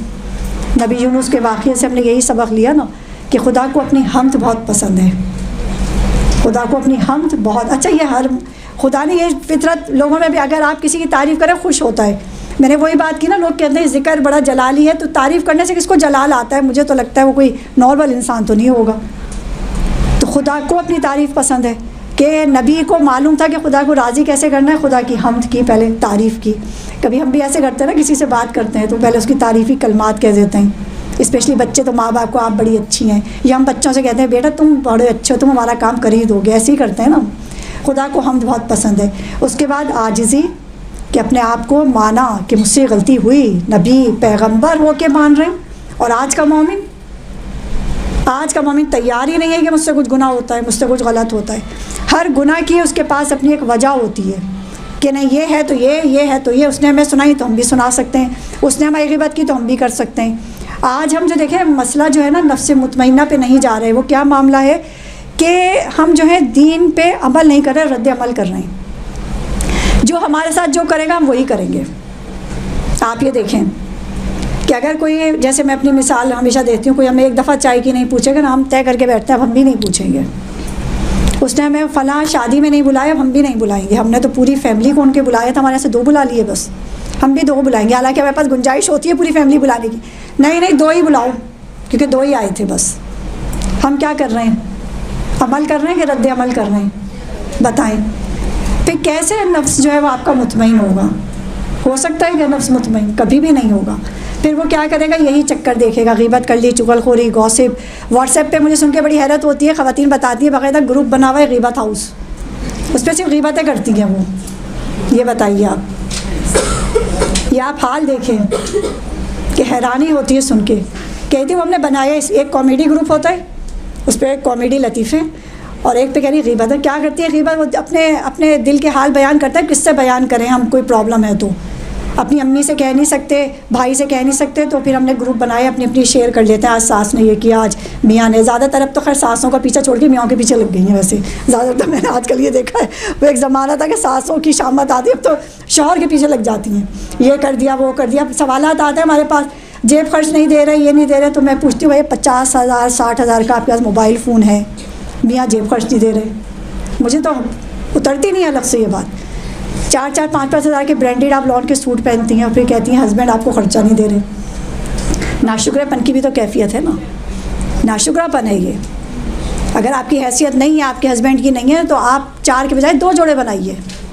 अब ये एक अलग ही टॉपिक है छठे इमाम के हवाले से कि किस तरह बताया मौला ने कि अपनी हैसियत में किस तरह ख़र्च करना है। आपकी 4 की नहीं है, आप बनाएंगे, असराफ़ है आपके लिए। वो आपकी 2 है, आप 2 ही बनाइए। मगर वही कि हम अपने नफ्स को मुतमईन हम बताते हैं, हम इतना ब्रांडेड पहने, हम कितने मुतमईन मोमिन हैं, कितना इत्मीनान है हमें। यानी तुम हमें देखो, हमारे बैकग्राउंड में बहुत कुछ होगा जो मैं 5,000 का जोड़ा पहन के आई हुई हूँ। ये हम अपने आप को बता रहे होते हैं हम कितने, हर मोमिन को पता है वो कितना मुतमईन है, कितना इत्मीनान में है। चौथी चीज़ यही हो गई कि तौबा इस्तग़फ़ार।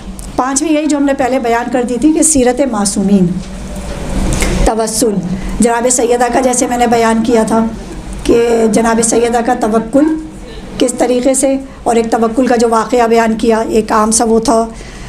अच्छा, अब इसके साथ हम ये देखते हैं कि अब हम बस इसको कंप्लीट कर रहे हैं इंशाअल्लाह, कि फिर एक नफ्स मुतमइन्ना की एक कैफ़ियत ये आती है, इन्ना लिल्लाहि व इन्ना इलैहि राजिऊन, जहाँ से आए हैं वहीं जाना है। एक तफसीर इसमें इस आयत की इस तरह भी है कि जब एक मोमिन इस दुनिया से जाता है तो दुनिया में तो वो मोमिन मुतमईन नहीं रहा, ग़ीबतें कर रहा है, इधर ढूंढ रहा है इत्मीनान, दवाइयों में ढूंढ रहा है, उधर मुतमईन हो रहा है, घूमने जा रहा है, फिरने जा रहा है। अच्छा, मैं यहाँ पे एक ये चीज़ भी बयान करूँ, अब लोग ज़ियारतों पे भी वो पैकेजेस लेते हैं या घुमाया जाए ईरान वीरान के, कि यहाँ घूमेंगे वहाँ घूमें। सोचती हूँ किस तरीके की मार्फत है, वहाँ जाके भी दुनिया।